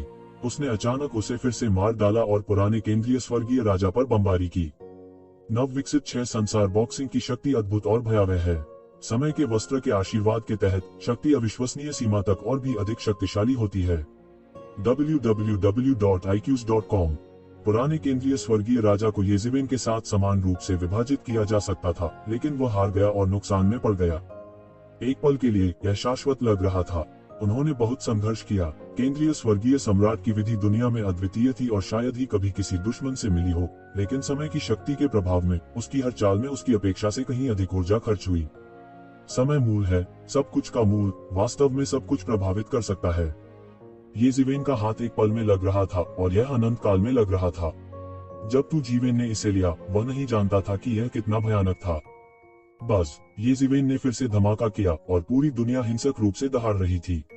उसने तलवार को पत्थर में पकड़ लिया और उसे पुराने केंद्रीय स्वर्गीय राजा की ओर काट दिया। अंतहीन पत्थर की गैस लहरा रही थी, जिसने दुनिया को पूरी तरह से एक पत्थर गैस देश में बदल दिया। पुराने केंद्रीय स्वर्गीय राजा के सभी अपमान और मंत्र दफन हो गए और चले गए। बूम! येज़िवेन ने पुराने केंद्रीय स्वर्गीय राजा के सभी बचावों को हरा दिया, सीधे पुराने केंद्रीय स्वर्गीय राजा के पास पहुंचे और पुराने केंद्रीय स्वर्गीय राजा को घूंसा मारा। उफ! पुराने केंद्रीय स्वर्गीय राजा ने खून बहाया और उसका पूरा शरीर उल्टा हो गया। वह झटका सहन नहीं कर सका और मौके पर ही उसके होश उड़ गए। कई बलवानों ने इस दृश्य को जादुई शक्तियों से देखा। उन्होंने केवल पुराने केंद्रीय स्वर्गीय राजा की छाती पर सीधे एक बड़ा धंसा हुआ गड्ढा देखा, जिसे येज़िवेन की मुट्ठी से लगभग छेद दिया गया था। ये कल्पना की जा सकती है कि येज़िवेन कितनी भयानक है। इस मुट्ठी की ताकत आखिरी हथियार से भी ज्यादा ताकतवर है। इसकी धार को कोई नहीं झाड़ सकता। वह एक बात है। जब ये जिवेन पुराने केंद्रीय स्वर्गीय राजा को और मारना चाहते थे, अचानक शून्य में एक विशाल आकृति प्रकट हुई। उसने अपना मुंह खोला, आकाश को निगल लिया और सीधे ये जिवेन को निगलना चाहती थी। बूम! उसका बड़ा मुंह कट गया और सारा आकाश ढह गया। वह इसका बिल्कुल समर्थन नहीं कर सका और यह अराजकता में बदल गया। एक और शीर्ष भावी सम्राट। कई लोग चौंक गए और फिर तुरंत प्रतिक्रिया दी। अगले ही पल ये जिवेन की आकृति दूर से दिखाई दी। उसके पीछे दानव का पंख फड़फड़ाता रहा। दूर से ठंडी निगाह से देखते हुए उसने एक विशाल भयंकर जानवर को देखा जिसके पूरे शरीर में लाल लपटें थीं। वह एक पहाड़ी की तरह लंबा था। वह क्रूर और दुष्ट था। उसके पास एक जोड़ी लौ पंख भी थे। उत्तेजना के बीच दुनिया आग के समुद्र में गिरती दिख रही थी। अच्छा है, मुझे याद है कि पुराने केंद्रीय स्वर्गीय राजा ने एक बार सूरज की असली आग से एक असली आत्मा और भयंकर जानवर को उठाया था। सूरज फट रहा था और जानवर जल रहा था। हालांकि यह कहा जाता है कि पुराने केंद्रीय स्वर्गीय राजा को ढकने के लिए लोगों द्वारा विस्फोट और जलते हुए जानवर को नहीं पीटा गया था। अप्रत्याशित रूप से यह अब भी देखा जा सकता है। ऐसा लगता है कि इसका इलाज पुराने केंद्रीय स्वर्गीय राजा द्वारा गुप्त तरीके से किया गया था। उसकी ताकत पुराने केंद्रीय स्वर्गीय राजा से भी बदतर नहीं थी। अर्ध सम्राट के शिखर पर दो शक्तिशाली विशेषज्ञों ने हाथ मिलाया। अब ये जिवेन मुसीबत में पड़ेंगे। उद्धरण चिन्ह। किसी ने कहा, सूरज विस्फोट करता है और जानवरों को भड़काता है। प्राचीन काल से कई नहीं हुए हैं। मूल रूप से सूरज की असली आग दुर्लभ थी। अकेले रहने दें, उनमें से ज्यादातर जिन्वु परिवार द्वारा ले लिए गए थे। अप्रत्याशित रूप से आप यहाँ एक जीवित जानवर देख सकते हैं। मुझे डर है कि ये जिवेन इसे दबा नहीं सकती। दो लोग मूल रूप से यहाँ मेरा इंतजार कर रहे थे। कोई आश्चर्य नहीं कि आप इतने आश्वस्त हैं, लेकिन यह बेकार है। यहाँ तक अगर आप दोनों एक साथ जाते हैं तो आप मेरे विरोधी नहीं होंगे। ये जिवेन दहाड़ा। वह अच्छी तरह जानता था कि उसके सामने जो व्यक्ति था वह फायर ड्रैगन जेनेजुन नहीं था, दाजिटियन नहीं था। हालांकि यह अर्ध सम्राट का शिखर भी है, लेकिन उनकी ताकत भी बहुत अलग है। अगर दाजिटियन अनगिनत साल पहले यह ताकत थी तो यह लगभग वैसी ही है। दाजिटियन लंबे समय से दूसरे स्तर पर अलग हो गए हैं, वरना गठबंधन मुख्यालय में घुसकर पीछे हटना नामुमकिन है। यदि यह पुराना केंद्रीय स्वर्गीय राजा होता तो हर मिनट गठबंधन मुख्यालय में रेजिमेंट को नष्ट कर दिया जाता। मनुष्यों, बहुत अहंकारी मत बनो। यहाँ तक कि तुम्हारे पूर्वज भी इतने अहंकारी होने की हिम्मत नहीं करते। तुम्हारा उल्लेख तो नहीं। सूरज फटा और जानवर दहाड़ा। ये एक शिवेन द्वारा प्रेरित लग रहा था। एक बड़ी ज्वाला निकली। एक पल में यह एक तेज तलवार की तरह था जिसने पूरे स्वर्ग और पृथ्वी को दो भागों में विभाजित कर दिया और आकाश अराजकता में ढह गया। हालांकि जो हुआ वो सभी को हैरान कर गया। ये जिवेन ने चकमा नहीं दिया, लेकिन एक हाथ से उसे पकड़ लिया। ये सभी लपटें ये जिवेन के हाथ पर छिटक गईं और उन्हें मौके पर ही साफ कर दिया गया। दुनिया को हिला देने वाली ये आग की लपटें ये शिवेन को जरा भी नुकसान नहीं पहुंचा सकती थी। ये शिवेन के बैकहैंड ने सभी को आउट कर दिया। ये लपटें जो तारों को पिघला सकती हैं, ये जिवेन पर नहीं जल सकती, लेकिन वे सभी ये जिवेन द्वारा अवशोषित कर ली जाती हैं। ठीक वैसे ही जैसे ये जिवेन स्वयं एक विसंवाहक है। ज्वाला बिल्कुल भी नहीं जल सकती। ये शिवन के शरीर पर हर तरह के दर्शन फूट पड़े। ये वे हैं जो उसके द्वारा चरम सीमा तक विकसित किए जाने के बाद दिखाई दिए। यह उसके शरीर का हिस्सा बन गया और उसके साथ एकीकृत हो गया। सूरज जलते जानवर को उड़ा देता है। क्या केवल इतनी ही ज्वाला है? यह देखने के लिए पर्याप्त नहीं है। ये जिवेन खिलखिलाकर हंस पड़ी। उस आग की तुलना में जिसका उसने सामना किया जब उसने आकाश पार किया, यह वास्तव में इतना भयानक नहीं था। हालांकि यह सूर्य की वास्तविक आग थी। डकैती के दौरान उसके सामने आने वाली प्रत्येक आग दुनिया में एक दुर्लभ और अजीब लौ थी। यह सूर्य की वास्तविक आग की तुलना में कमजोर नहीं था और यहाँ तक यह था भी। अभिमान। बूढ़ा केंद्रीय स्वर्गीय राजा एक पल में क्रोधित हो गया। उसके शरीर पर केंद्रीय सम्राट बेतहाशा बह गया। उन्होंने तू जिवेन को बोलने का बिल्कुल भी मौका नहीं दिया। उसने झपट्टा मारा और ये शिवेन को मार डाला। उसका बड़ा हाथ अचानक आसमान में टूट पड़ा, एक बड़ी मुट्ठी में बदल गया और ये शिवेन पर बमबारी कर दी। ये जिवेन के पूरे शरीर ने समय के वस्त्र पर अंतहीन प्रकाश डाला। भस्म सम्राट स्रोत अद्भुत शक्ति में बदल गया और तुरंत एक शिवेन की रक्षा की। बूम! यह झटका सीधे ये जिवेन के सामने 3 इंच तक लगा, लेकिन किसी भी स्थिति में यह आगे नहीं बढ़ सका, जैसे कि यह एक भयानक शक्ति द्वारा अवरुद्ध हो गया हो। ब्रश और खींचो। यह एक और अद्भुत प्रकाश था। एक हाथ लहर के बाद अनंत विस्फोट से बाहर निकल गया, जैसे आकाश के पर्दे को फाड़ना, एक पल में अराजकता को तोड़ना, इस भयानक विस्फोट को तोड़ना। वाह! ये जिवेन एक पल में बाहर निकली और सीधे आकाश को तोड़ दिया, जैसे कि पूरा आदमी पुराने केंद्रीय स्वर्गीय राजा के सामने चमक गया हो। 6 संसार बॉक्सिंग। ये जिवेन ने मुक्का मारा और स्वर्ग और पृथ्वी की शक्ति को मौके पर ही अपने हाथों में ले लिया। एक मुक्के से वह अजेय था। पुराने केंद्रीय स्वर्गीय राजा को प्रतिक्रिया के लिए समय दिए बिना एक झटका लगा। टकराना। पूरा केंद्रीय स्वर्गीय राजा चिल्लाया और पूरा व्यक्ति एक पल में उड़ गया। पल भर में सड़कों के अनगिनत फूल खिल रहे थे, अनगिनत कानून जल रहे थे और दोनों तरफ के रास्ते टकरा रहे थे। यह वाकई भयानक था। येज़िवेन की मुट्ठी 6 संसार मुट्ठी के बारे में लोगों की समझ से लगभग अधिक थी। एक मुट्ठी ने आकाश को तोड़ दिया और अंतरिक्ष को टुकड़ों में तोड़ दिया। इस समय सूरज का विस्फोट करने वाला जानवर अभी येज़िवेन के चेहरे पर आया था और उसके पूरे शरीर में अंतहीन लपटें जल रही थी, जो वास्तव में चोटी के अर्ध सम्राट के रूप में उसकी अद्भुत ताकत दिखाती थी। वह हवा में दिन में बदल गया और बेरहमी से गिर पड़ा। लेकिन येज़िवेन ने बिल्कुल भी हार नहीं मानी। वह पूरी तरह से अभिव्यक्तिहीन था। उसने पुराने केंद्रीय स्वर्गीय राजा का पीछा करना और उसे मारना जारी नहीं रखा। उसने अपने बैकहैंड से पत्थर में लगी तलवार को बाहर निकाला और उसे सूरज के विस्फोट वाले जानवर की ओर लहराया। अनगिनत पत्थर की हुई लहरें हवा में एक रिबन की तरह सीधे सूर्य की सच्ची आग से टकराईं। बूम! दोनों के बीच हुई टक्कर से एक पल में आतंक की चिरज्योति फूट पड़ी। ऐसा गतिरोध केवल एक क्षण के लिए ही रहा। येज़िवेन ने एक तलवार से एक के बाद दूसरी तलवार से काट डाला। एक पल में उसने दयांग शहर की रक्षा को तोड़ दिया या सीधे सूर्य विस्फोट जानवर को मार डाला। ओह! जलते जानवर के शरीर में सूरज फूटता है जो तपते सूरज की तरह चमकता है, और एक पत्थर की गैस होती है जो उसके शरीर को झुलसा देती है। ऐसी शक्ति भयावह और अकल्पनीय है। आपके पास प्रतिक्रिया करने के लिए उसके पास समय नहीं था, इसलिए वह पत्थर की गैस से एक बड़ी दरार से बाहर निकल गया। सूरज जलते हुए जानवर दहाड़ते और पीछे हटते हुए विस्फोट करता है। सुनहरा रक्त एक जलती हुई लौ की तरह है जो स्वर्ग और पृथ्वी पर छिड़काव कर रहा है। लड़ाई के ठीक बाद येज़िवेन बुरी तरह घायल हो गए।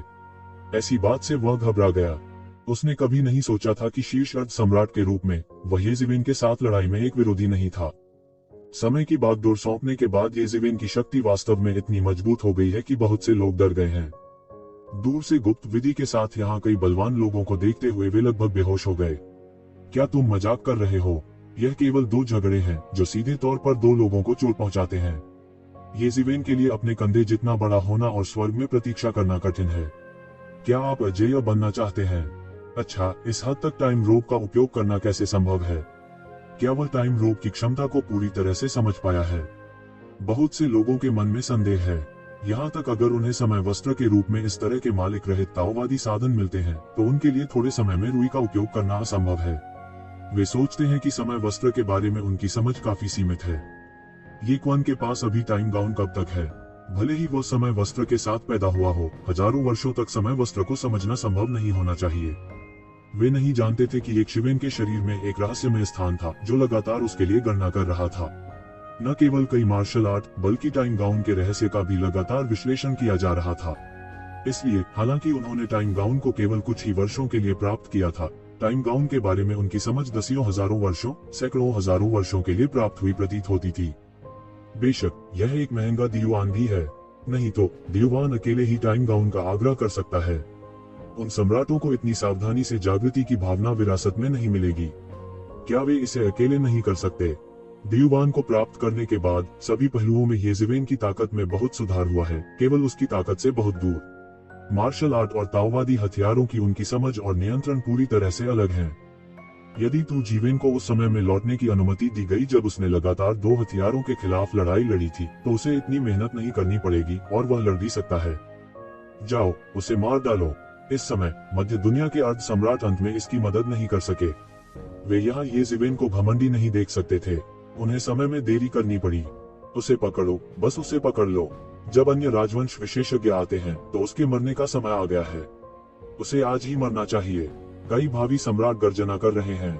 प्राचीन संरचनाएं एक के बाद एक पुनर्जीवित हुई हैं और अद्भुत ऊर्जा के साथ ये जीवन को मार रही हैं।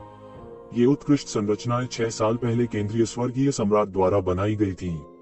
उनके पास असीम शक्ति है और यहाँ तक असली सम्राट को भी धमकाते हैं।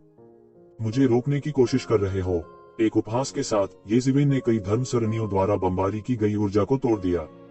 ये अंतहीन ऊर्जा धाराएं सीधे उबलती हैं। वे येज़िवेन के विरोधी बिल्कुल भी नहीं हैं। यहाँ तक उनके समय के वस्त्र की रक्षा भी नहीं तोड़ी जा सकती। Boom boom boom! येज़िवेन ने स्वर्ग और पृथ्वी को बेतरतीब ढंग से बिखेर दिया और ये ऊर्जा उसके सामने आसानी से कमजोर थी। एक संभावित सम्राट उसके पास पहुंचा। उसका आक्रमण असीमित था, लेकिन येज़िवेन नहीं हिला। उनके चेहरे पर एक गर्व और क्रूर मुस्कान आ गई। उसने सोचा कि वह तो शिवेन को आसानी से नीचे गिरा सकता है। जिसने कभी सोचा था कि ये जीवेन सिर्फ एक साधारण तलवार थी जिसने उसके पूरे शरीर को छेद दिया था और उसका अपराध एक पल में राख में बदल गया, जो ये शिवेन के लिए जरा सा भी खतरा पैदा नहीं कर सकता था। इस तलवार ने सीधे उसके मांस को छेद दिया और उसके युवान भगवान को नष्ट कर दिया ताकि वह फिर से न मर सके। एक शक्तिशाली अर्ध सम्राट बाहरी दुनिया में हवा और बारिश को बुला सकता है, लेकिन इस समय वह ये जीवेन के सामने विरोधी नहीं है। वह देर से अर्ध सम्राट काल में भयानक स्वामी के खिलाफ लड़ सकता था, समय के बागे के आशीर्वाद का उल्लेख नहीं करने के लिए, और उसकी युद्ध प्रभावशीलता पहले से ही नाटकीय रूप से बदल गई थी। संभावित सम्राट को एक पल में मार दिया गया था, जिसने स्वर्गीय परिवार के विशेषज्ञों को चौंका दिया था, लेकिन वह बस दंग रह गया था और फिर उसने बेतरतीब ढंग से अधिक क्रूर मुद्रा में ये जीवेन का वध कर दिया। केवल अर्ध सम्राट ही नहीं, दैवीय राजा भी होते हैं।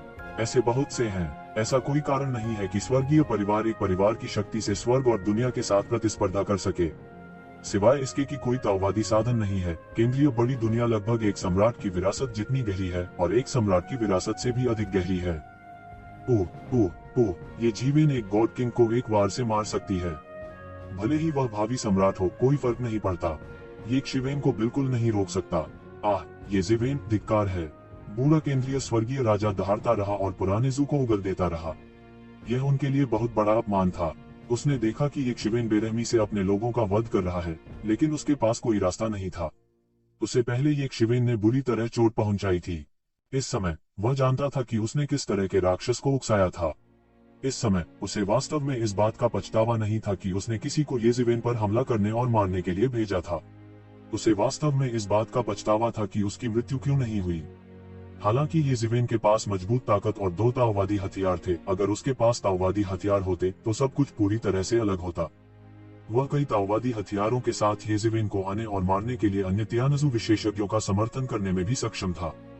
लेकिन वह नहीं जानता था कि अगर केंद्रीय दुनिया के पास ताओवादी वाद्य यंत्र हैं, तो उसे ये जीवेन द्वारा चुना भी नहीं जाएगा।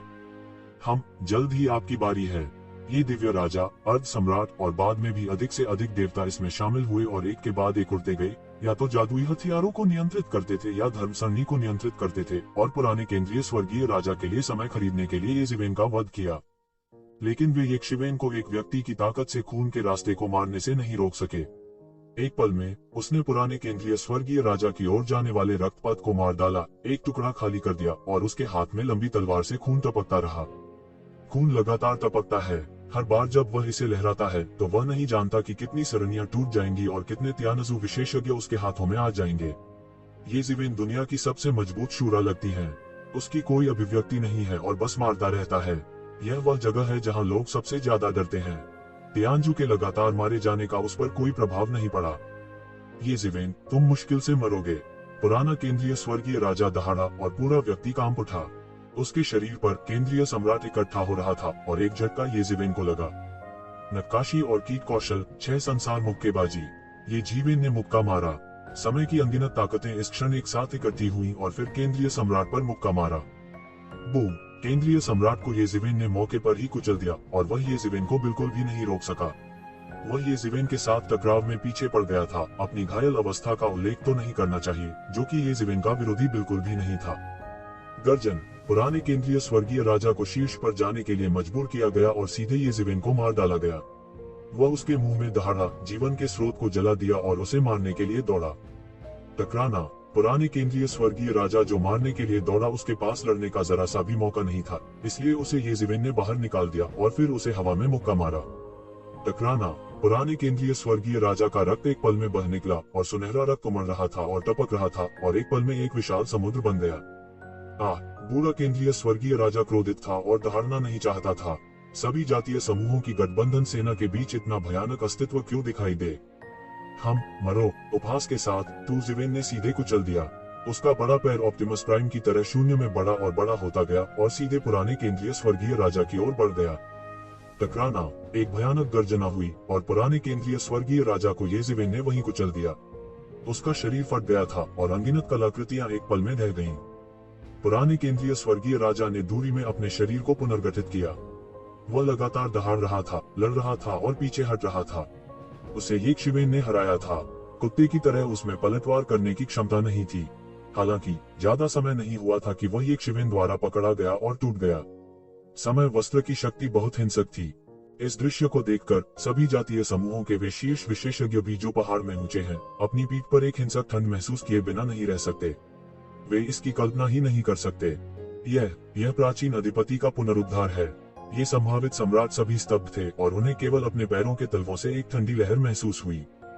इस बार पुराने केंद्रीय स्वर्गीय राजा फिर से दूरी में पुनर्गठित हुए, लेकिन स्पष्ट रूप से यह पहले से बेहतर नहीं था। पुनर्गठन की गति पहले से ही धीमी थी कई। हालांकि यह एक पल में पूरा हो गया था। उन्होंने आसानी से देखा कि उपस्थित लोगों में से कौन आम आदमी था। वे नहीं जानते थे कि पुराने केंद्रीय स्वर्गीय राजा के पुनर्गठन की गति कितनी धीमी थी। ये जीवेन, क्या तुम बहुत पागल नहीं होना चाहती हो? इस समय सूरज फट गया और जानवर ने अपने मुंह में आग उगल दी। समुद्र की तरह उसने ये जीवेन को मार डाला और उसे सांस लेने का जरा भी मौका नहीं दिया। दूर जाओ, जोर की गर्जना के साथ तुजीवेन ने सीधे तलवार को पत्थर में पकड़ लिया और उसे तलवार से अलग कर दिया। ओह, ये जीवेन की तलवार क्यूई ने एक विशाल तलवार महासागर का निर्माण किया, जिसने सीधे सूर्य विस्फोट जानवर की ज्वाला महासागर का सत्यानाश कर दिया और एक पल में 7 या 8 का सफाया कर दिया। फिर उसका सच्चा स्व अप्रत्याशित रूप से भागे हुए पुराने केंद्रीय स्वर्गीय राजा का पीछा करता है। हालांकि पुराने केंद्रीय स्वर्गीय राजा एक शिवेन को रोकना चाहते थे, यह इस समय बहुत स्पष्ट था। यह सिर्फ एक भ्रम था। यह असंभव था। आज उनके लिए अपनी जान बचाना आसान नहीं था। ये जीवेन द्वारा लगातार कई बार गंभीर रूप से घायल किया गया था और उसके शरीर को कई बार तोड़ा और कुचला गया था। प्रत्येक पुनर्गठन पर जीवन और ऊर्जा कौशल के अनंत स्रोत खर्च होंगे और उनके लिए निरंतर पुनर्गठन करना असंभव था। बहुत दूर नहीं, ये जीवेन खून से लथपथ खड़ा था। उसके पूरे शरीर पर सुनहरी रोशनी बिखेर रहा था। एक अजेय दानव भगवान की तरह सितारों के नीचे खड़ा था, दुनिया में लगभग अजेय। और जो लोग उसे रोक सकते हैं वे अब बड़ी केंद्रीय दुनिया में नहीं हैं। वह दुखी होकर दहाड़ने से खुद को रोक नहीं सका। क्या तू जीवेन वास्तव में आज सफल हुए? ये शिवेन ने पुराने केंद्रीय स्वर्गीय राजा को देखा। उसने अपने शरीर को फिर से पुनर्गठित किया। ये जीवेन को आश्चर्य नहीं हुआ कि अर्ध सम्राट को मारना मुश्किल था। साधारण अर्ध सम्राट ये जीवेन एक तलवार से मारने में सक्षम हो सकता है, लेकिन ऐसे गुरु के लिए जिसने लगभग आधे पैर के साथ पौराणिक क्षेत्र में कदम रखा है, उसे एक बार से जोर से मारना असंभव है। बस एक कदम के साथ तुजीवेन ने एक बड़ी दरार को फाड़ दिया और पुराने केंद्रीय स्वर्गीय राजा को मार डाला। लड़ाई एक पल में फिर से शुरू हुई। पूरी केंद्रीय दुनिया कराह रही थी और कांप रही थी। ये शिवेन का मुकाबला करने में असमर्थ थी। उनके ऑप्टिमस प्राइम, यहाँ तक पुराने केंद्रीय स्वर्गीय राजा और सूरज के विस्फोटक जानवर ने वास्तव में ये जीवेन के हाथ को चोट पहुंचाई थी। रिफाइनिंग और 2 शीर्ष विशेषज्ञ खून से लथपथ हो गए हैं। उन्हें और क्या चुनना है? ये शिवेन ने उनका पीछा किया और उन्हें सांस लेने का बिल्कुल भी मौका नहीं दिया। तो जीवेन ने केवल पुराने केंद्रीय स्वर्गीय राजा का पीछा किया और कड़ा संघर्ष किया। उसे पूर्ण लाभ था। पुराना केंद्रीय स्वर्गीय राजा अपनी रक्षा का आयोजन भी नहीं कर सकता था, या उसके पास इसे व्यवस्थित करने का समय नहीं था और उसके पास इसे व्यवस्थित करने की क्षमता नहीं थी। अंदाजा लगाया जा सकता है कि वह अब कितना शर्मिंदा है। यह चौंकाने वाली तस्वीर है। तुम्हें पता है, यह एक शिखर अर्ध सम्राट है। वर्ष के अंत में जब दाजिटियन जैसे अकल्पनीय मजबूत पुरुषों के समूह को छोड़कर सम्राट बाहर नहीं आया, तो यह पहले से ही शीर्ष अस्तित्व है। अब यह ये जीवेन द्वारा अविश्वसनीय रूप से पराजित हो गया है और भागने लगता है। यह तस्वीर वास्तव में शांति के खिलाफ है। अगर वे इसके विपरीत करते हैं, तो वे अभी भी बहुत सामान्य महसूस करते हैं। ये जीवेन ने केवल कई वर्षों तक अभ्यास किया है और वह वास्तव में चोटी के अर्ध सम्राट को दबा सकते हैं। ताओवादी यंत्रों की मदद से भी वह इस स्तर को प्राप्त कर सकता है, लेकिन यह काफी है, जो हर किसी की कल्पना से कहीं अधिक है। क्या यह आसमान के खिलाफ जा रहा है? क्या यह वास्तव में ताओ को प्राप्त करने वाला है? ताओ को प्राप्त करना संभव नहीं है, लेकिन इस युग में जब सम्राट चले गए हैं, मुझे डर है कि वह लंबे समय तक दुनिया पर राज करेगा। आप जानते हैं, वह केवल कुछ हजार साल का है।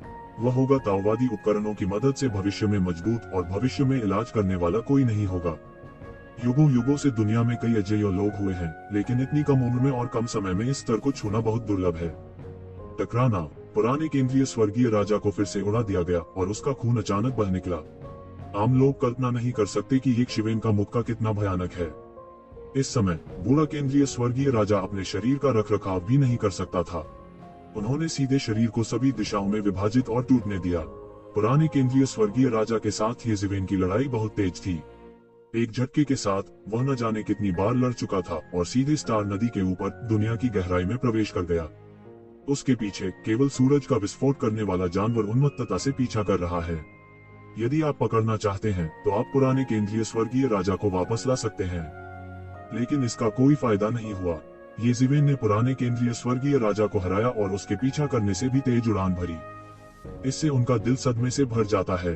उन्होंने कई विशेषज्ञों और अजेय लोगों से मुलाकात की है, लेकिन ऐसी ताकत और गति वाले लोग अकल्पनीय और दुर्लभ हैं। इस बार पुराने केंद्रीय स्वर्गीय राजा भी शरीर को फिर से जोड़ना चाहते थे, लेकिन उन्होंने देखा कि एक अद्भुत खूनी तलवार येज़िवेन के हाथों से निकल रही है, आकाश से टूट रही है, दिशाओं के बारे में पूछने के लिए एक अद्भुत एवेन्यू में टूट रही है और अंतरिक्ष को तोड़ रही है।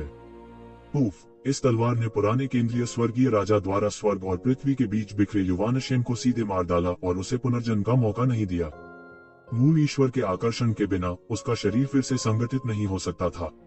यह केवल उल्कापिंड की तरह सभी दिशाओं में उड़ सकता था।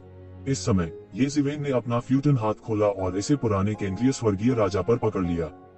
ये मांस और खून येज़िवेन द्वारा एक के बाद एक पकड़े गए और वे बिल्कुल भी भागे नहीं। अचानक वे राक्षस ध्वज का रक्तहार बन गए और निगल गए। इस समय जानवर आखिरकार सूरज के विस्फोट के साथ पकड़ा गया, लेकिन जब उसने उस दृश्य को देखा तो उसने लगभग अपनी आत्मा को डरा दिया और लगभग जिंदा नहीं मरा। बूढ़ा केंद्रीय स्वर्गीय राजा वास्तव में येज़िवेन के हाथों मरा था। हालांकि वह हैरान था और उम्मीद कर रहा था, जब उसने वास्तव में इसे देखा तो वह मौत से डरने से खुद को रोक नहीं सका। वह तुरंत मुड़ा और भागना चाहता था, लेकिन उसने रुकने की हिम्मत नहीं की। लेकिन यह येज़िवेन की गति के साथ रह सकता है। जाना चाहते हो? मेरे साथ रहो। येज़िवेन का बड़ा हाथ एक विशाल बादल में बदल गया, जिसने पूरे ब्रह्मांड को ढक लिया, सभी चीजों को ढक दिया, और एक विशाल थप्पड़ की आवाज, जैसे हवा के माध्यम से चट्टान टूटना और समुद्र तट पर दुर्घटनाग्रस्त हो जाना, पूरे ब्रह्मांड को पूरी तरह से दो हिस्सों में तोड़ दिया और अनगिनत अराजकता बह गई, इसे एक निर्वात में बदल दिया। इस झटके के तहत सूरज फट गया और जलता हुआ जानवर चिल्लाया और पुराने केंद्रीय स्वर्गीय राजा के समान ही समाप्त हो गया और मांस मौके पर टूट गया। मांस अनगिनत लपटों में बदल गया और सभी दिशाओं में बह गया। इस समय वह वास्तव में पुराने केंद्रीय स्वर्गीय राजा की भावना को समझ गया था, लेकिन तब तक बहुत देर हो चुकी थी। टकराना, टकराना, टकराना। फिर से कड़ी चोट लगने के बाद सूरज ने जलते हुए जानवर को उड़ा दिया और यहाँ तक बचने की कोई शक्ति नहीं थी। इसे सीधे येज़िवेन ने हवा में 10 से अधिक बार उड़ाया था। हर बार जब उसका विस्फोट हुआ और उसका पुनर्जन्म हुआ, तो उसे नहीं पता था कि उसके जीवन स्रोत का कितना उपभोग हो चुका था। अंत में उसे येज़िवेन ने आखिरी बार हवा में उड़ा दिया और उसके मूल भगवान का पुनर्जन्म नहीं हो सका। यह सीधे गायब हो गया और शून्य में गायब हो गया। अर्ध सम्राटों को मारना कठिन है, जिसकी मान्यता संसार में है। विशेष रूप से वे अभी भी शीर्ष अर्ध सम्राट हैं। युआन भगवान लंबे समय से अविनाशी है और इसे मारना बहुत मुश्किल है। सभी साधारण देवताओं को नष्ट करना आसान नहीं है। इससे पहले कि येज़िवेन ने प्रचार किया, वह कई देवताओं से मिले जिन्होंने लाश होने का नाटक किया। यहाँ तक अगर युवानशेन का एक छोटा टुकड़ा भी बचा रहता है, तो यह एक बड़ी आपदा छोड़ सकता है, जो सैकड़ों, हजारों या लाखों वर्षों तक रह सकती है। अब भीड़ के सामने दो अजेय शख्सियतों को येज़िवेन ने मार डाला।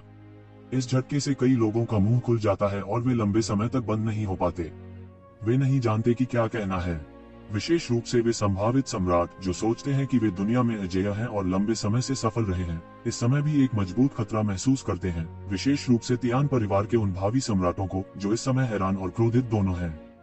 उनके क्रोध के कारण येज़िवेन ने एक लंबे समय तक चलने वाले शाही राजवंश में प्रवेश करने का साहस किया। अपने आश्चर्य करने के लिए वह सफल रहा। समय की आड़ में येज़िवेन हर किसी की नजरों में सबसे खतरनाक शख्सियतों में से एक बन गई है। यह स्वर्गीय परिवार के एकीकरण में सबसे बड़ी बाधाओं में से एक बन जाएगा।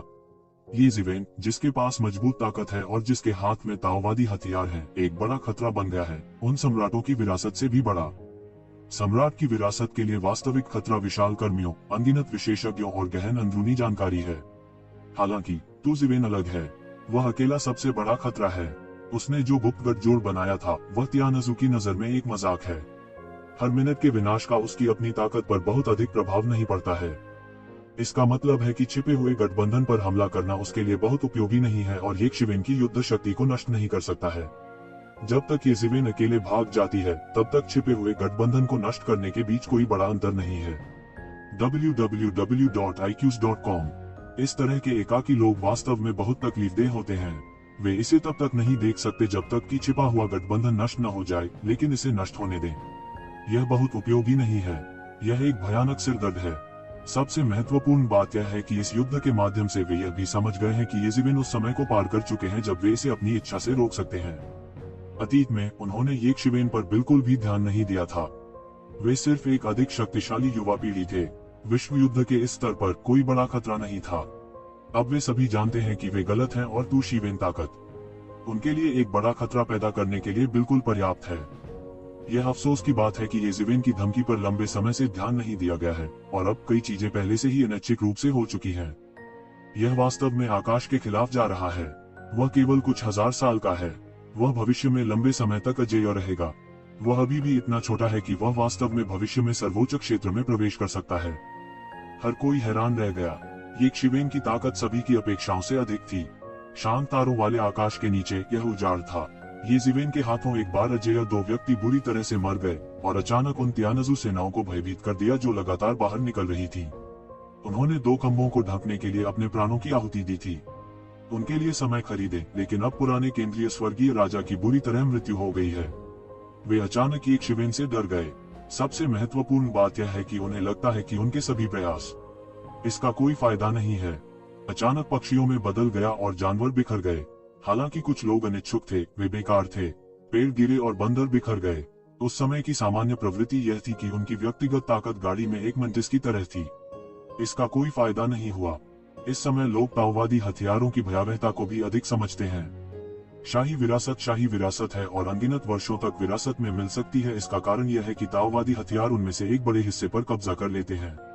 मूल रूप से बहुत से लोगों को इस बात की सहज समझ नहीं थी कि ताओवादी हथियार कितने शक्तिशाली हो सकते हैं। यह ऐसा है कि परमाणु हथियारों के बारे में लोगों की समझ बहुत मजबूत है, लेकिन वे नहीं जानते कि वे कितने मजबूत हैं। अब इस युद्ध के बाद लोग पूरी तरह से समझते हैं कि येशी डिप्लोमा एक ताओवादी उपकरण के साथ एक प्राचीन शाही राजवंश को आसानी से समतल कर सकता है जो अनगिनत वर्षों से विरासत में मिला है। कई लोगों के लिए इसे समाप्त करना असंभव है, इससे पहले कि अन्य स्वर्गीय परिवारों के पास प्रतिक्रिया देने का समय हो। एक शक्तिशाली ताओवादी उपकरण वास्तव में नस्लीय युद्ध के परिणाम को बदल सकता है, जो कि सबसे मजबूत लोगों की सोच से अधिक मजबूत है। जबकि वे अभी भी इस तरह के सदमे में डूबे हुए थे, येज़िवेन चले गए थे और बड़ी केंद्रीय दुनिया में लौट आए थे। हर जगह चीख पुकार मची हुई थी और येज़िवेन एक शैतान की तरह था जो स्वर्ग और पृथ्वी पर गाड़ी चला रहा था और हर चीज को डरा रहा था। मूल रूप से सोचा था कि इस पर कभी हमला नहीं किया जाएगा, पूरी तरह से सुरक्षित मातृभूमि, लेकिन अब यह भी येज़िवेन द्वारा हमला किया गया है। पुराने केंद्रीय स्वर्गीय राजा और सूर्य विस्फोट करने वाले जानवर सीधे मारे गए। उनका आध्यात्मिक स्तंभ ढह गया और उनका विश्वास एक साथ ढह गया। जब तक कि केंद्रीय स्वर्गीय सम्राट जैसा कोई अन्य व्यक्ति न हो, अन्यथा शिखर तक उनकी साधना बिल्कुल पुराने केंद्रीय स्वर्गीय राजा की तरह होती है। वे अभी भी मर चुके हैं और उनकी आध्यात्मिक दुनिया ढह गई है। येज़िवेन सीधे केंद्रीय बड़ी दुनिया के मूल में पहुंचे। उसकी आंखों में एक के बाद एक छोटी दुनिया उभर आई। मुक्ति की उनकी आंखों के सामने कुछ भी रहस्य नहीं है। ये छोटी दुनिया सभी खजाना घर है, एक के बाद एक विशाल खजाना घर, और मुझे नहीं पता कि केंद्रीय बड़ी दुनिया की कितनी संपत्ति छिपी हुई है। पिछली बार के विपरीत जब उन्होंने सर्वनाश की दुनिया में प्रवेश किया था, पिछली बार गठबंधन सेना द्वारा उनका पीछा किया गया था। अधिकांश लाभ गठबंधन सेना के हाथों में गिरे थे। इस बार कोई और प्रतियोगिता नहीं थी। बेशक केंद्रीय दुनिया की सारी बचत यहाँ नहीं डाली जा सकती। हर कोई जानता है कि यहाँ की बचत केंद्रीय दुनिया की कुल संपत्ति का 1/3 से भी कम हो सकती है, लेकिन फिर भी कई वर्षों तक केंद्रीय दुनिया के संचय से गुना करके यह भी एक बड़ी संपत्ति है जो येज़िवेन को लगभग अंधा बना देती है। मैंने चुपचाप अपने दिल में एक वाक्य सुनाया। इन पुराने जमाने की विरासतों की तुलना में जिन्होंने कई वर्षों से धन संचित किया है, मैं अभी भी एक गरीब शक्ति हूँ। इनमें से कुछ खजाने शाही स्रोत हैं जिनकी उन्हें जरूरत है और कुछ बहुत कीमती सामग्री, जिसमें दिव्य सामग्री भी शामिल है, जिससे येज़िवेन को ताओवादी उपकरणों को परिष्कृत करने की आवश्यकता है। हमें पता होना चाहिए कि ताओवादी उपकरण सम्राट की मार्शल आर्ट को ले जाने में सक्षम होना चाहिए, और सम्राट की मार्शल आर्ट दुनिया के सभी जीवित प्राणियों से ऊपर रही है, जो हर किसी की कल्पना से परे है। साधारण सामग्री बिल्कुल बेकार है। कुछ दुर्लभ दिव्य सामग्री ही संभव हो पाती है। दैवीय सामग्री के प्रत्येक टुकड़े को एक सम्राट को विरासत में पाने और यहाँ तक एक सम्राट को खोजने में भी बहुत समय लगता है। कई बार काफी समय तक खोजने के बाद भी कोई दैवीय सामग्री नहीं मिलती है। यह कहा जा सकता है कि आप इसे बहुत संजोते हैं। अराजकता की गहराई में भी कई दिव्य सामग्री हैं। हजारों वर्षों और दसियों हजारों वर्षों की अव्यवस्था में किसी दिव्य सामग्री का मिलना सामान्य है। लेकिन अब उन्होंने 2 प्रकार की दिव्य सामग्रियों को देखा जिन्हें ग्रेट सेंट्रल वर्ल्ड में ताओवादी उपकरणों में डाला जा सकता था। डिवाइन फीनिक्स गोल्ड नामक एक प्रकार की अद्वितीय दिव्य सामग्री सीधे एक छोटी सी दुनिया में बंद है। यह एक भयानक परी का उत्सर्जन करता है और एक बेहोश आकार है। यह वास्तव में एक परी फीनिक्स है जो ऊंची उड़ान भरना चाहती है। यह अत्यंत दुर्लभ दिव्य सामग्री है। ऐसा कहा जाता है कि जब फेंगजू का जन्म हुआ था तो वह दिव्य फीनिक्स सोने के एक बड़े टुकड़े के साथ पैदा हुआ था। बाद में फेंगजू दिव्य फीनिक्स सोने के इस टुकड़े पर आधारित था। उसने प्रसिद्ध फीनिक्स पोशाक बनाई और उसके साथ अजेय दुनिया में लड़ने के लिए। बेशक यहाँ दिव्य फीनिक्स सोने का एक टुकड़ा उस समय की तुलना में बहुत कम है जो उन दिनों फेंगजू के साथ था, जो एक तारे जितना बड़ा है, लेकिन फिर भी यह एक पहाड़ जितना विशाल है। भले ही यह मुट्ठी के आकार का हो, इस प्रकार का दिव्य फीनिक्स सोना अमूल्य है और इसका कोई बाजार नहीं है। यदि यह सम्राट के लिए नहीं होता तो ऐसी दिव्य वस्तु प्राप्त करने के लिए इतनी ऊर्जा किसके पास होती। तुम्हें पता है, शेनहुआंग गोल्ड में आध्यात्मिकता है। एक किंवदंती है कि फेंगजू का जन्म बुद्धिमत्ता के साथ हुआ था और शेनहुआंग गोल्ड से कायापलट हुआ था। यह एक प्रकार के जन्मजात प्राणियों से संबंधित है। बेशक यह किंवदंती केवल एक किंवदंती है, लेकिन इसमें कोई संदेह नहीं है कि शेनहुआंग गोल्ड और फीनिक्स परिवार का गहरा स्रोत है। कुछ अफवाहों में दिव्य फीनिक्स गोल्ड वास्तव में एक दिव्य सामग्री है जो सर्वोच्च प्राणियों को जन्म देती है। उसके पास स्वयं अत्यंत शक्तिशाली शक्ति है जो लगभग किसी अर्ध सम्राट के शिखर से कम नहीं है। गैर सम्राट स्तर के आंकड़े अनगिनत वर्षों के बाद प्राप्त करना मुश्किल है। यह स्पष्ट है कि दिव्य फीनिक्स सोने के इस टुकड़े को स्वर्ग के केंद्रीय सम्राट द्वारा पकड़ा जाना चाहिए था जब वह अभी भी वहां था। बाद में केंद्रीय दुनिया में स्पष्ट रूप से दिव्य फीनिक्स सोने के इस टुकड़े को परिष्कृत करने की क्षमता नहीं थी। इसे दूर के समय से लेकर वर्तमान तक हिरासत में रखा गया है, जो अत्यंत दुर्लभ है। दैवीय फीनिक्स सोने के अलावा टूजिवेन ने वास्तव में एक विश्व बीज देखा जो अभी तक सामने नहीं आया है।